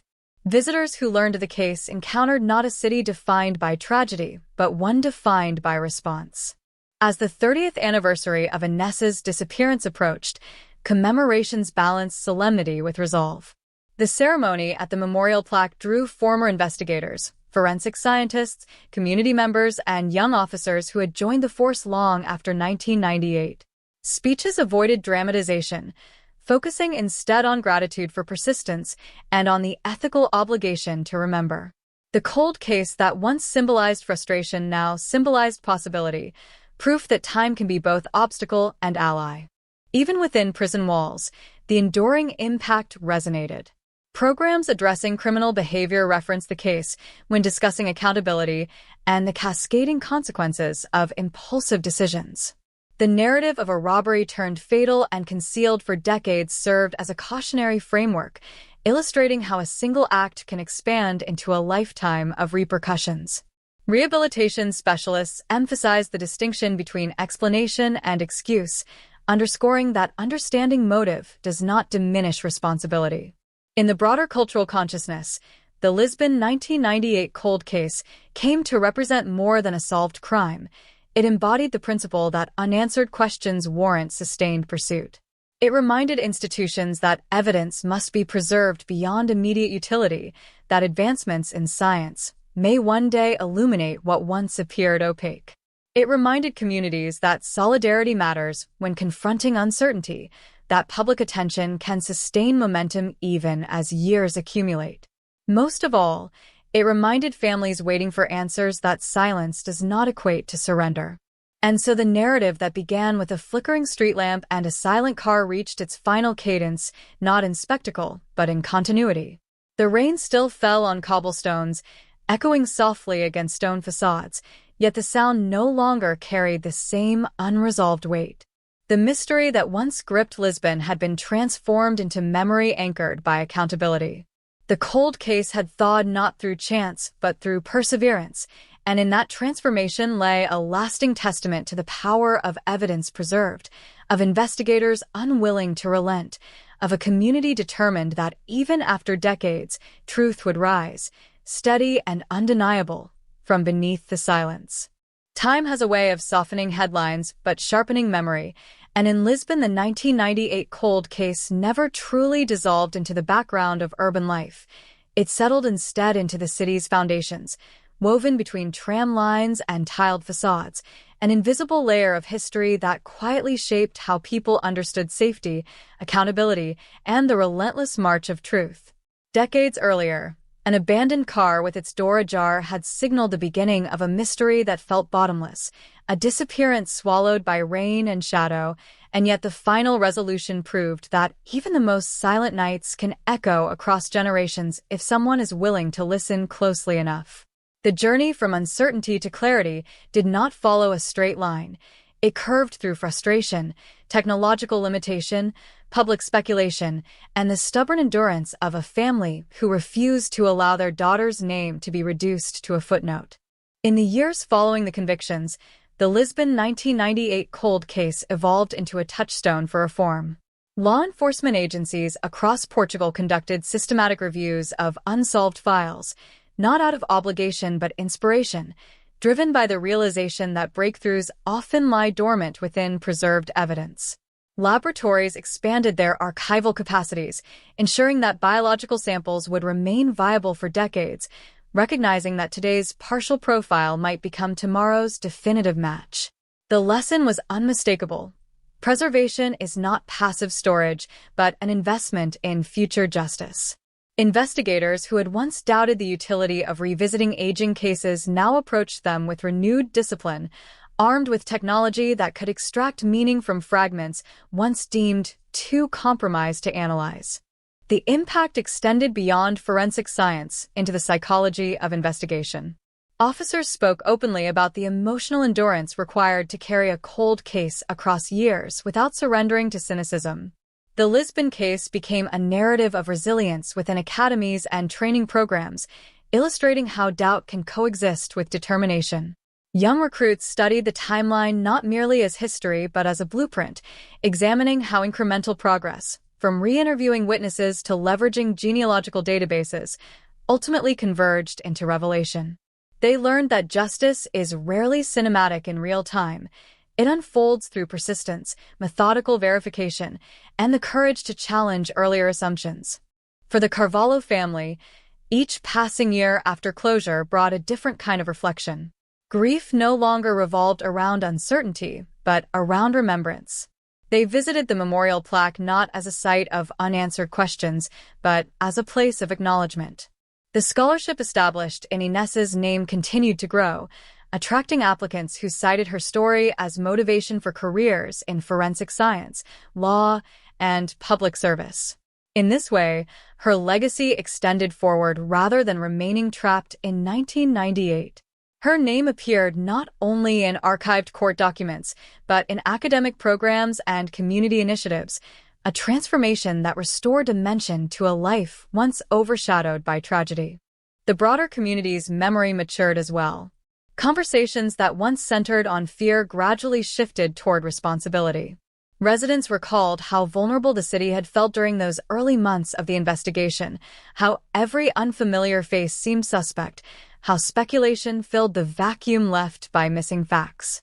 Now, with the benefit of hindsight, they understood the importance of measured reporting and evidence-based conclusions. Media outlets, reflecting on their coverage, adopted stricter editorial standards for active investigations, determined to avoid amplifying rumor. The Lisbon cold case became a reminder that while public attention can sustain momentum, it must be guided by accuracy rather than urgency. Even the physical environment bore subtle traces of the case's influence. Improved lighting illuminated previously dim corridors near Bicicciato. Surveillance systems, once sparse, now formed a network designed not to intrude, but to deter. Urban planners cited the lessons learned from 1998 when advocating for safer public spaces, integrating crime prevention into architectural design. These changes did not erase the past. They honored it by addressing vulnerabilities exposed through painful experience. The city did not attempt to rewrite history, but to respond to it thoughtfully. Within the justice system, the case prompted legislative review of statutes affecting cold case prosecutions. Lawmakers examined how technological advances intersect with procedural timelines, ensuring that crimes of severe magnitude remain prosecutable regardless of elapsed years. Debates were rigorous, balancing civil liberties with the imperative of accountability, yet consensus emerged around one principle: time should not shield those responsible for irreversible harm. The Lisbon case served as evidence that patience, paired with evolving tools, can bridge even the widest temporal gap. Meanwhile, other families with unresolved disappearances watched closely. The narrative of a cold case reopened through DNA breakthrough offered cautious hope, demonstrating that silence does not equal finality. Cold case units reported increased inquiries from relatives seeking reevaluation of archived evidence. Some cases yielded new leads. Others remained unresolved, yet the shift in perception mattered. Cold no longer meant abandoned. It meant awaiting the right convergence of persistence and progress. As anniversaries accumulated, the storytelling surrounding the case changed tone. Documentaries emphasized systemic growth rather than sensational detail. Academic panels dissected the ethical dimensions of genealogical searches, referencing Lisbon as a precedent for responsible implementation. Journalists approached retrospectives with restraint, centering the voices of investigators and family members rather than dramatizing the crime itself. The narrative matured from shock to scholarship, from headline to history. And still, on certain winter nights, when rain glossed the cobblestones and streetlights flickered against damp stone, longtime residents found themselves remembering that first morning in 1998 when the abandoned car was discovered. They remembered the chill of uncertainty, the questions whispered in cafes, the uneasy silence that followed each failed lead. They measured that memory against the present knowledge of what truly happened, recognizing how far the city had traveled from bewilderment to clarity. The contrast underscored the profound arc of the case, from mysterious disappearance to courtroom accountability, from fragmented clues to scientific confirmation. In the end, the Lisbon 1998 cold case did more than identify perpetrators. It redefined expectations. It demonstrated that evidence preserved with care can transcend decades, that investigators who refuse to relinquish pursuit can outlast even the most stubborn silence. It affirmed that communities, though shaken by tragedy, can channel shock into reform and remembrance. The final chapter was not written in a burst of spectacle, but in sustained commitment, in policies revised, laboratories upgraded, scholarships awarded, and conversations deepened. The rain continues to fall on Lisbon's narrow streets as it did that night long ago, but the meaning of that rain has shifted. It no longer signifies unanswered mystery.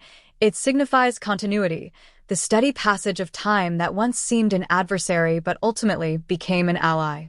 The cold case that began with a single, silent car ended with a chorus of determined voices refusing to let truth remain buried.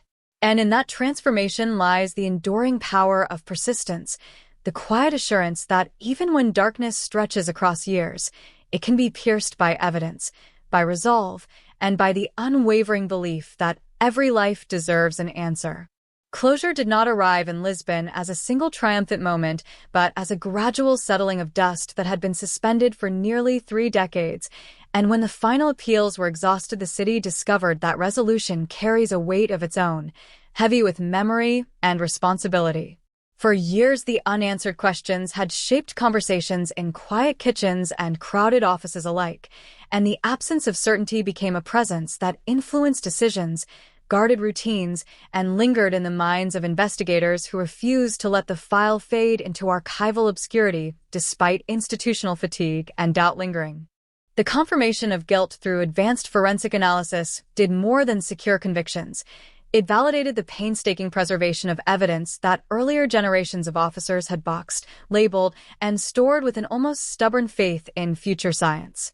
Laboratory technicians who reopened the sealed containers decades later described a sense of dialogue across time, as if the careful handwriting on aging tags represented colleagues whispering instructions about fragments that still mattered. The breakthrough illustrated how patience can partner with innovation, transforming what once appeared inconclusive into a narrative strong enough to withstand scrutiny in a modern courtroom for justice served. For the family, the verdicts marked neither celebration nor simple relief, but a complicated shift from endless anticipation to measured remembrance, because the years of waiting had woven grief into the ordinary fabric of daily life. They had learned to navigate birthdays and holidays with an empty chair that no explanation could fill, and although accountability restored a measure of balance, it could not rewrite the milestones already passed in silence. Instead, closure allowed them to speak her name without fearing that hope might be extinguished by finality, and that freedom altered the texture of mourning in ways outsiders perceived. Within the police department, the case became a living curriculum, dissected in training rooms where recruits studied the chronology of missed opportunities and incremental advances with equal intensity. Instructors emphasized that progress often hides inside routine tasks such as re-examining witness statements or verifying alibis that once seemed airtight, reminding young officers that diligence is rarely glamorous but frequently decisive. Veterans who had carried the investigation through its stagnant years spoke candidly about doubt and exhaustion, yet they insisted that professionalism requires belief in evidence even when momentum stalls. That ethic now anchors the department culture for future generations ahead. Academic institutions also traced the ripple effects of the resolution, incorporating the Lisbon investigation into criminology seminars that explored how archival stewardship intersects with technological evolution. Students debated ethical boundaries surrounding genealogical databases and privacy concerns, acknowledging that the same tools capable of illuminating truth must be governed by transparent standards to maintain public trust. Professors highlighted the importance of consent, oversight, and judicial review, arguing that the power to reconstruct forgotten crimes carries an obligation to safeguard civil liberties with equal vigor. The case provided tangible context for theories that might otherwise remain abstract in textbooks for young scholars. Beyond institutions, the broader community experienced a subtler transformation, one rooted in collective memory rather than policy manuals or laboratory protocols. Residents who once lowered their voices when discussing the disappearance gradually began to frame the story as evidence that persistence can overcome the inertia of time. Neighborhood associations organized forums focused on safety and communication, determined to ensure that future crises would be met with coordination instead of rumor. These gatherings fostered relationships between citizens and officials that endured long after media attention receded. Trust rebuilt slowly, but proved resilient once anchored in shared purpose and honest dialogue throughout. Urban planners reference the lessons of the investigation when advocating for improved lighting, clearer sight lines, and integrated surveillance systems in districts that had once felt neglected. They argued that thoughtful design can deter opportunistic crime while reinforcing a sense of shared guardianship among residents. Although infrastructure alone cannot eliminate violence, it communicates priorities and signals that public spaces belong to everyone rather than to fear. In this way, the physical landscape became part of the moral response to tragedy. Streets once associated with uncertainty gradually acquired new identities grounded in visibility, accessibility, and communal pride that welcomed evening walkers again. The legal ramifications of the case extended into parliamentary debate, where lawmakers scrutinized statutes governing limitations and evidentiary thresholds in light of evolving forensic capabilities. Some feared that retroactive application of new methods might erode procedural fairness, while others contended that justice delayed should not become justice denied when scientific certainty finally emerges.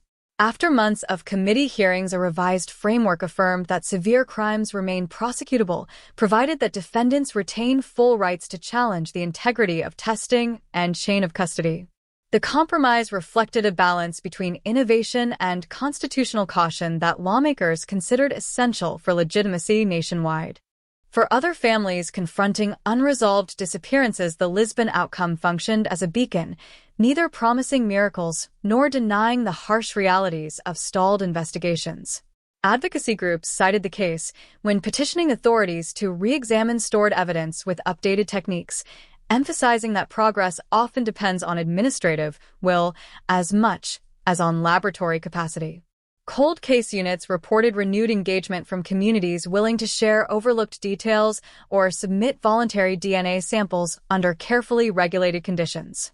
Hope, tempered by realism, replaced resignation in many households. That acknowledgement alone carried profound psychological weight for waiting relatives everywhere across the country and beyond. Media retrospectives marking successive anniversaries adopted a noticeably different tone from the breathless coverage of the late 1990s. Editors prioritized context over conjecture, inviting legal scholars and forensic experts to explain the incremental path from uncertainty to proof rather than replaying speculation that had once dominated headlines.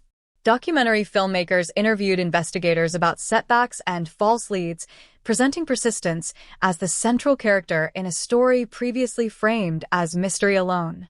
The shift in narrative signaled maturation in public discourse. Audiences responded with thoughtful engagement, demonstrating that society can confront painful history without sensationalism when guided by responsible storytelling practices. Investigators who had retired before the breakthrough often returned to Lisbon to observe the closing chapters, standing quietly at the back of courtrooms as younger colleagues presented evidence refined by technologies once unimaginable. They described the experience as both humbling and vindicating, aware that their early groundwork had preserved the possibility of future clarity. The intergenerational collaboration underscored a truth central to complex investigations, that no single career contains the entirety of justice. Instead, responsibility passes like a relay baton, entrusted to steady hands prepared to continue the pursuit. Such continuity became a defining legacy of the case in Portugal. For young people who had been children when the disappearance occurred, the resolution served as an unexpected lesson in civic endurance. They grew up hearing fragments of the story from parents and teachers, absorbing an undercurrent of caution that subtly shaped their understanding of public safety. When the truth finally crystallized through DNA confirmation, many experienced a recalibration of trust in institutions that had seemed fallible but persistent. The message was neither naive optimism nor blind faith. It was a recognition that democratic systems require vigilance, participation, and patience from citizens willing to demand accountability without abandoning due process principles. As years continue to accumulate beyond the date of final sentencing, historians situate the Lisbon cold case within a broader European context of forensic awakening. They compare its trajectory with parallel investigations reopened in other countries, identifying common patterns of archival diligence, technological patience, and institutional reform. Scholars note that breakthroughs rarely occur in isolation but emerge from networks of expertise that share data, standards, and ethical debate across borders. In this comparative frame, Lisbon appears neither unique nor ordinary. It stands as a representative example of how perseverance aligned with innovation can recalibrate collective expectations about time and justice. Yet even as analysis elevates the case into academic discourse, the human dimension remains central, anchored in the life that was interrupted and the relationships forever altered. Friends who once searched crowded streets with fading posters now gather each year to share memories that extend beyond the circumstances of loss. They speak of humor, ambition, and small acts of kindness that defined a personality too often reduced to victimhood in early reports. In doing so, they resist the erasure that unresolved cases can impose. Their insistence on remembrance ensures that justice is measured not only by verdicts but by dignity. Looking ahead, civic leaders acknowledge that the true legacy of the Lisbon 1998 cold case will be tested not in commemorations, but in continued commitment to transparency and care. They pledge resources for evidence preservation, ongoing training, and independent oversight, understanding that complacency is the quiet adversary of progress. Community members echo that promise by participating in forums, supporting victim assistance programs, and teaching younger generations about the responsibilities entwined with freedom. If vigilance endures, the long arc from disappearance to resolution will stand as evidence that time, when met with resolve, can bend toward accountability for all who wait. In the decades that followed the final judgment, Lisbon learned that the end of a trial does not conclude a story, but rather transforms it into inheritance, something carried forward by those who remember and those who study. The 1998 cold case, once defined by uncertainty and silence, gradually became a framework through which the city examined its values, its institutions, and its capacity for endurance. What began as a disappearance that unsettled neighborhoods evolved into a testament to patience, a narrative demonstrating that time can obscure but also reveal, depending on how faithfully evidence is preserved and how steadfastly people refuse to forget. The transformation was not immediate. After the court proceedings concluded, there was a period of quiet recalibration within the police department. Detectives who had dedicated portions of their careers to the file experienced an unfamiliar stillness. For years, the case had been a persistent presence, a folder never fully closed on their desks, a question that lingered at the edge of every new development in forensic science. When definitive answers finally arrived, they confronted the paradox of closure, satisfaction tempered by the recognition that justice, while achieved, could not restore what had been lost. That awareness deepened their commitment to other unresolved cases waiting in storage rooms and digital archives. Cold case units across the country adopted revised protocols inspired by Lisbon's experience. Evidence handling procedures were audited with meticulous care, ensuring that packaging materials, temperature controls, and documentation standards met the highest possible benchmarks. Administrators argued that preservation is a moral obligation as much as a technical one, because every sealed envelope might contain the future key to accountability.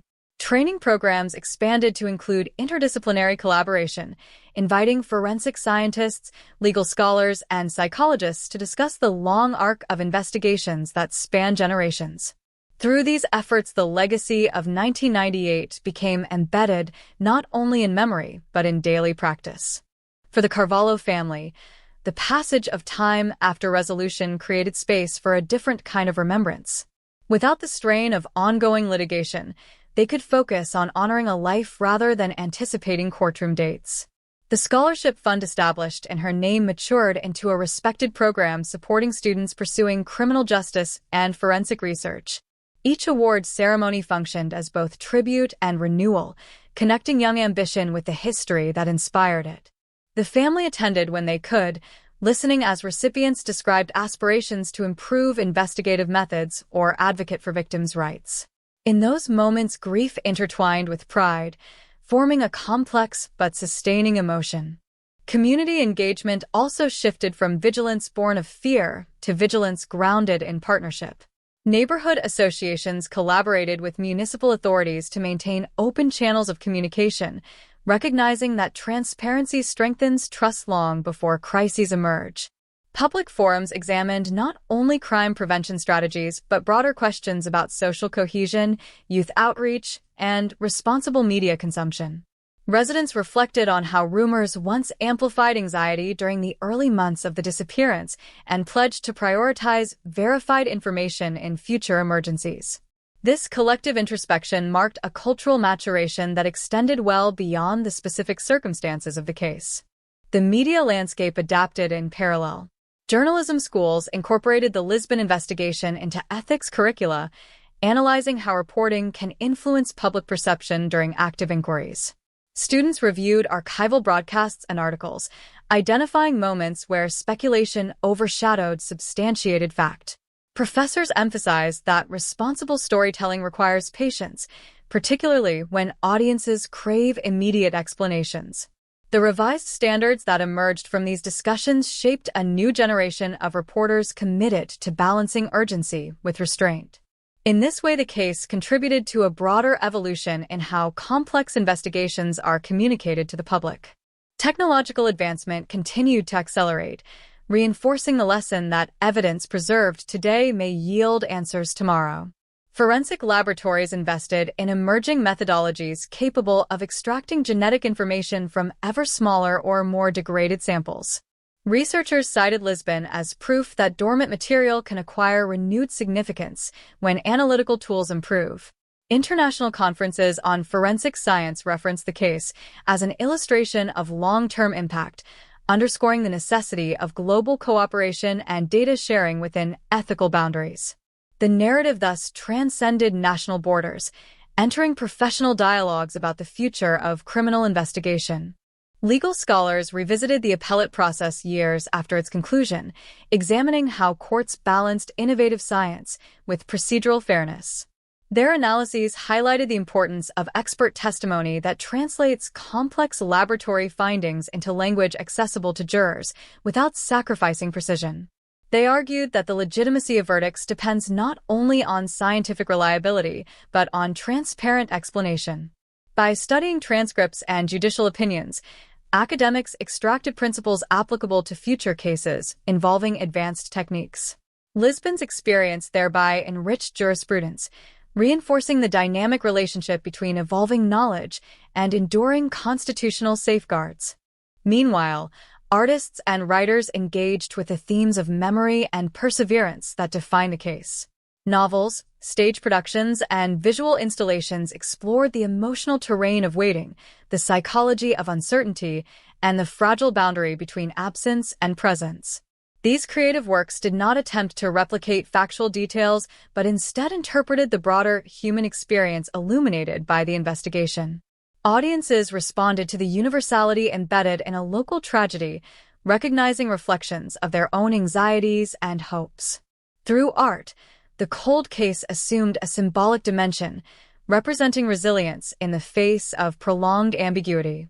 Educational institutions incorporated discussions of civic responsibility into history and social studies courses, encouraging students to analyze how communities respond to unresolved harm. Teachers framed the Lisbon case as a study in participatory democracy, illustrating how public advocacy, institutional persistence, and technological innovation can converge over time.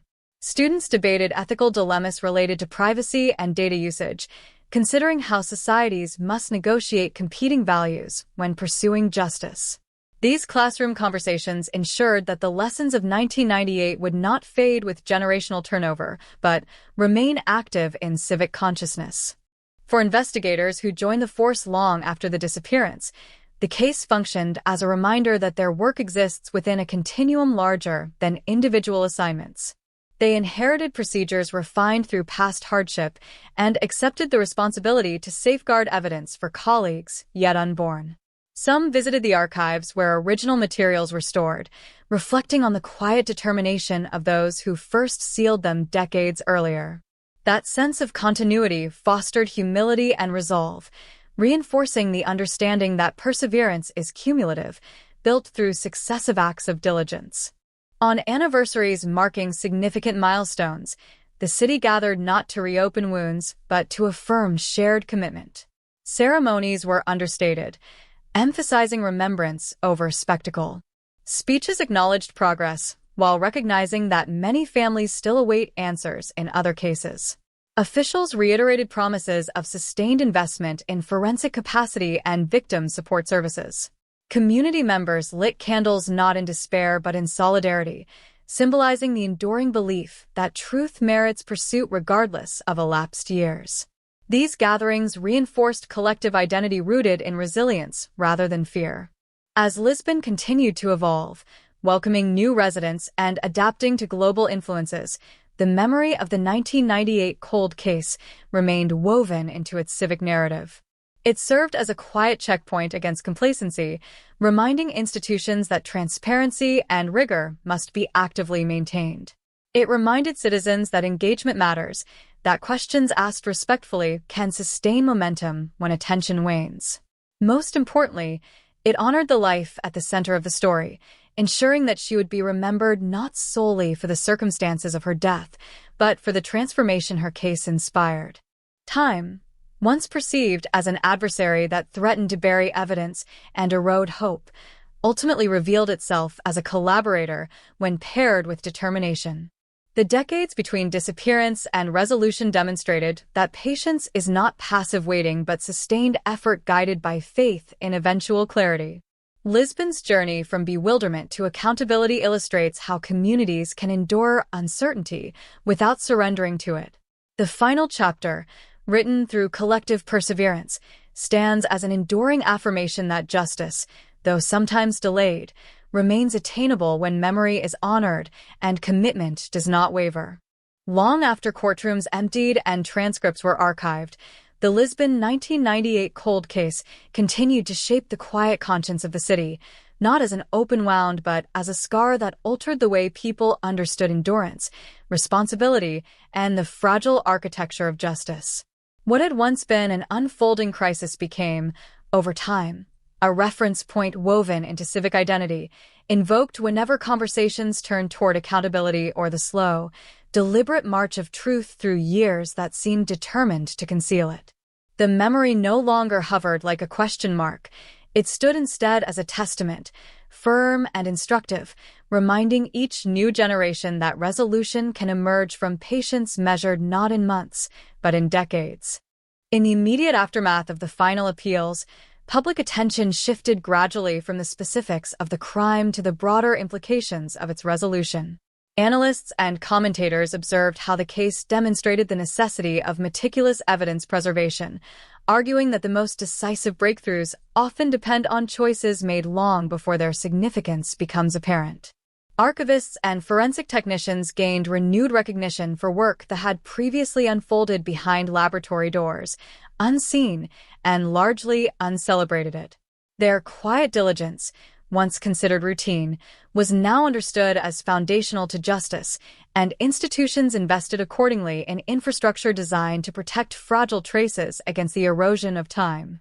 The evolution of forensic science played a central role in this reflection.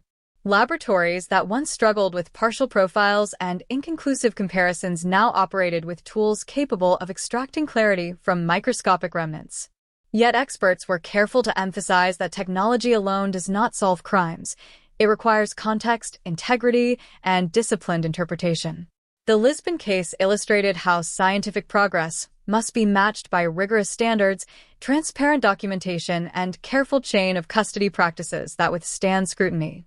It reinforced the idea that innovation without accountability risks undermining the very legitimacy it seeks to support, a lesson that resonated across professional communities.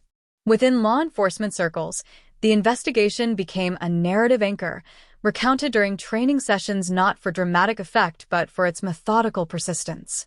Senior officers described the years when leads evaporated and momentum stalled, explaining how discouragement can quietly infiltrate even the most committed teams. They spoke about the discipline required to revisit assumptions, to question earlier conclusions without casting blame, and to recognize that incomplete answers are invitations rather than verdicts. Younger recruits listened, absorbing the understanding that resilience in investigative work is less about heroism and more about sustained attention to detail over spans of time that test conviction. The judiciary also absorbed the broader implications of the case. Judges and prosecutors engaged in ongoing dialogue about how courts should adapt to rapidly evolving scientific capabilities while preserving fundamental rights. They examined how expert testimony must translate complex genetic analysis into language accessible to juries without sacrificing nuance or precision. Legal education programs incorporated these discussions into curricula, emphasizing that fairness depends on both openness to new methods and vigilance against overreach. The Lisbon experience offered a practical case study in balancing innovation with constitutional safeguards, reinforcing trust in a system that must remain both dynamic and principled. For the Carvalho family, life after final sentencing unfolded with a quieter rhythm. The absence of looming court dates allowed them to reorient their energy toward commemoration rather than litigation. The scholarship bearing her name expanded steadily, supporting students committed to careers in criminal justice, forensic research, and victim advocacy. Each recipient represented not only academic promise, but a continuation of purpose, transforming private loss into public contribution. The family found solace in these tangible extensions of legacy, recognizing that remembrance need not be confined to memorial plaques or anniversaries, but can flourish in classrooms and laboratories where new questions are pursued.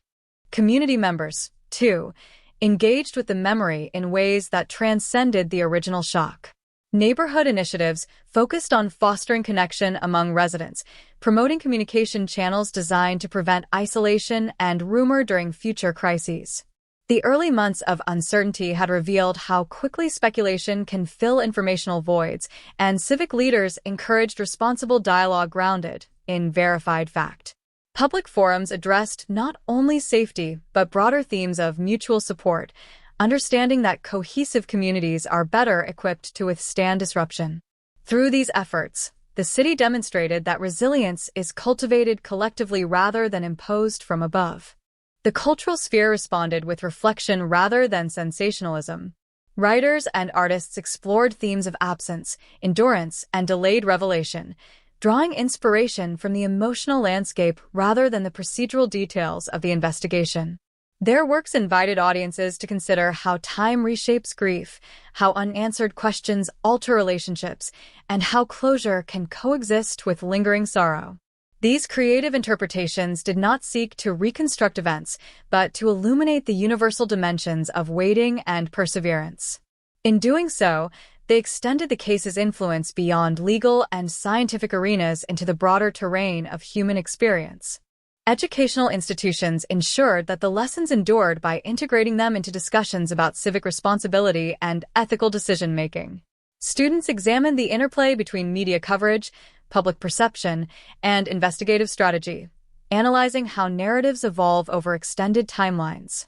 Teachers emphasized critical thinking, encouraging young people to distinguish between evidence and conjecture, patience and complacency. The story of 1998 became a tool for cultivating discernment, reminding future citizens that justice depends as much on informed engagement as on institutional competence. As years passed, Lisbon continued to modernize, its skylines subtly shifting, its population diversifying, its rhythms adapting to global currents. Amid this evolution, the cold case remained an undercurrent of shared memory, invoked not as a symbol of vulnerability, but as evidence of collective endurance. Officials referenced it when advocating for sustained funding for forensic laboratories and victim support services, arguing that prevention and accountability require consistent investment rather than reactive measures. The narrative reinforced a philosophy of preparedness grounded in humility before the unpredictability of human behavior.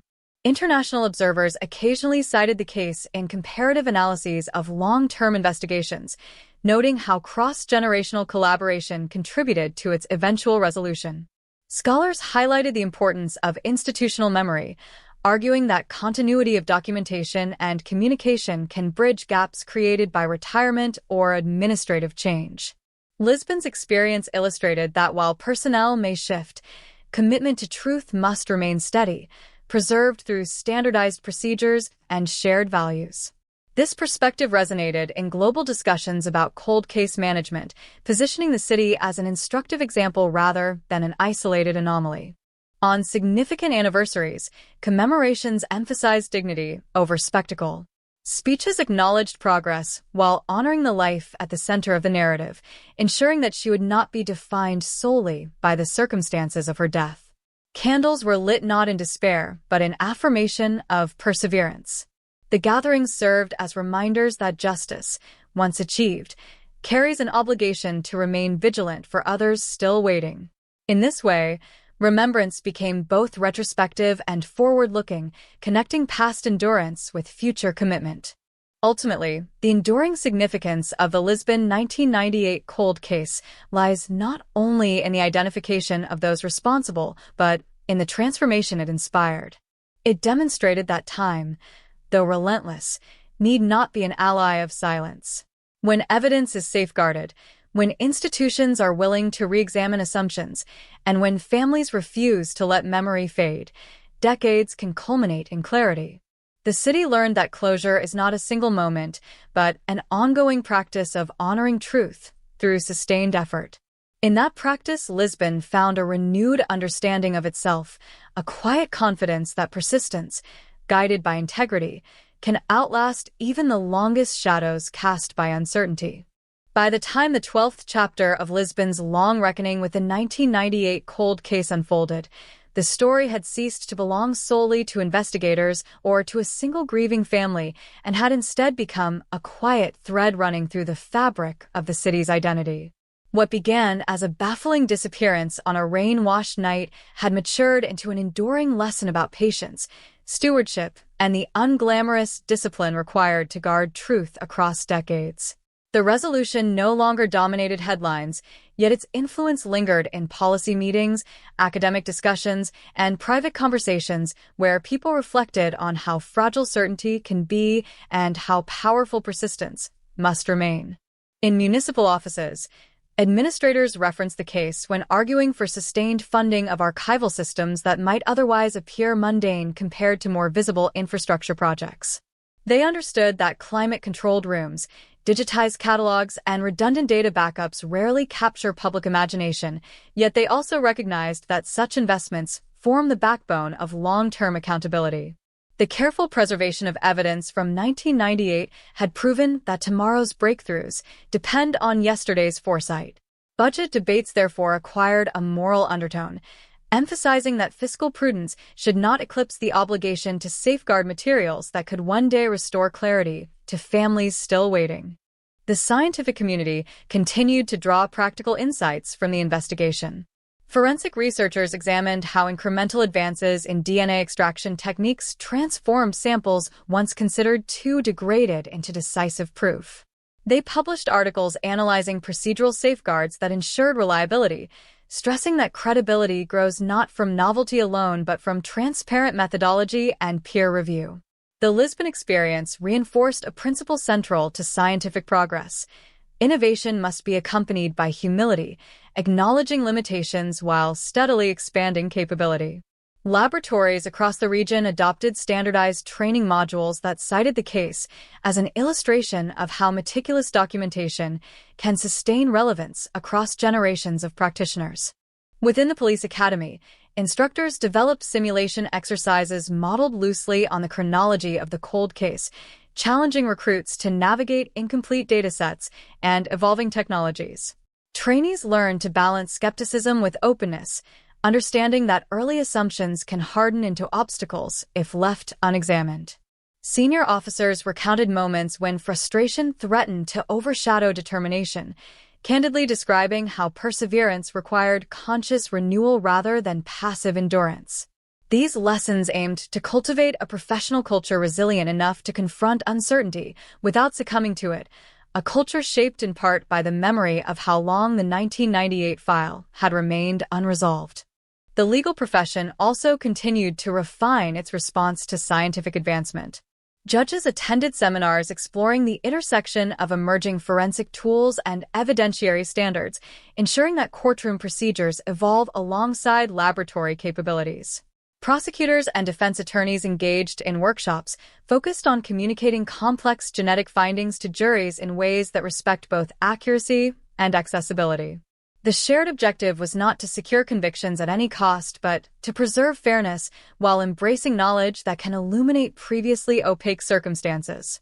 In this ongoing dialogue, the Lisbon case functioned as a touchstone, reminding participants that legitimacy depends on equilibrium between progress and principle. For the Carvalho family, the years after final closure unfolded with a blend of continuity and quiet transformation. Their private rituals of remembrance persisted, yet the absence of looming uncertainty altered the emotional landscape. Instead of bracing for potential developments or appellate rulings, they found space to cultivate initiatives honoring her memory with sustained intention. The Scholarship Fund expanded partnerships with universities, supporting research projects aimed at improving cold case methodologies and victim support services. Each funded endeavor represented a forward-looking gesture, a statement that loss can generate purpose without diminishing the gravity of what occurred. Community organizations built upon this momentum by fostering dialogues about resilience and mutual care. Workshops addressed how neighborhoods can respond constructively to crisis, emphasizing verified communication channels and inclusive participation. Residents who had once experienced the anxiety of unconfirmed rumors now advocated for responsible information sharing, recognizing how speculation can compound trauma. These conversations did not erase the memory of fear, but contextualized it, transforming past vulnerability into motivation for collective preparedness. Through sustained engagement, the city demonstrated that learning from hardship is an active process requiring reflection and adaptation. Artists continued to interpret the themes emerging from the decades-long investigation, exploring concepts of time, memory, and revelation. Exhibitions juxtaposed archival imagery with contemporary perspectives, inviting viewers to consider how narratives shift as understanding deepens. Playwrights crafted stories centered on waiting, portraying characters suspended between hope and despair until truth gradually surfaces. These creative endeavors offered spaces for contemplation beyond legal or scientific discourse, acknowledging that emotional resonance often precedes intellectual synthesis. By engaging with the case, symbolically rather than sensationally, cultural institutions reinforced the dignity of those most affected. Educational curricula incorporated the story into broader lessons about civic engagement and ethical reasoning. Students analyzed how democratic systems depend on both institutional competence and citizen vigilance, discussing the responsibilities inherent in freedom of expression and access to information. Teachers encouraged debates about privacy in the age of genetic databases, prompting young people to weigh the promise of resolution against the necessity of consent and oversight. Through such exercises, the next generation encountered the Lisbon case not as distant history, but as a living example of the complexities shaping modern justice systems. International observers occasionally reference Lisbon when examining comparative approaches to long-term investigations, noting how collaboration among scientists, legal experts, and community advocates contributed to eventual clarity. Conferences on cold case management highlighted the importance of maintaining institutional memory through comprehensive documentation and mentorship. The Portuguese experience underscored that continuity does not occur automatically. It must be cultivated deliberately through shared standards and open communication. This recognition strengthened cross-border partnerships aimed at improving investigative resilience in diverse jurisdictions. As the city advanced technologically and culturally, the memory of 1998 remained a subtle compass guiding policy and perspective. Urban planners cited the importance of inclusive design that promotes visibility and accessibility, arguing that thoughtful environments can reinforce collective security without fostering suspicion. Social service agencies expanded outreach programs supporting families navigating unresolved loss, drawing on insights gleaned from the Carvalho family's journey. In these varied arenas, the cold case functioned as both cautionary tale and source of inspiration, illustrating how adversity can catalyze constructive evolution. Anniversary commemorations gradually adopted a tone of measured reflection rather than raw grief. Speeches emphasized continuity of commitment, acknowledging progress while recognizing that other families still await answers. Candles illuminated public squares as symbols of remembrance and vigilance, affirming that justice achieved in one instance should invigorate efforts elsewhere. The gatherings fostered solidarity across generations, connecting those who remembered the early uncertainty with younger residents encountering the story through education and art. Ultimately, the 12th chapter of Lisbon's engagement with a 1998 cold case reveals a city that has integrated tragedy into its moral framework without allowing it to define the entirety of its character. The journey from disappearance to resolution demonstrated that time can obscure facts, yet also grant opportunity for deeper understanding when evidence is preserved and dedication endures. Institutions evolved, communities matured, and individuals found ways to transform grief into purpose. In this convergence of patience, innovation, and collective will, Lisbon discovered that justice is not merely an outcome delivered at the end of a trial, but a continuous commitment sustained long after headlines fade, a commitment to honor truth, safeguard memory, and ensure that even the longest silence can one day be answered with clarity.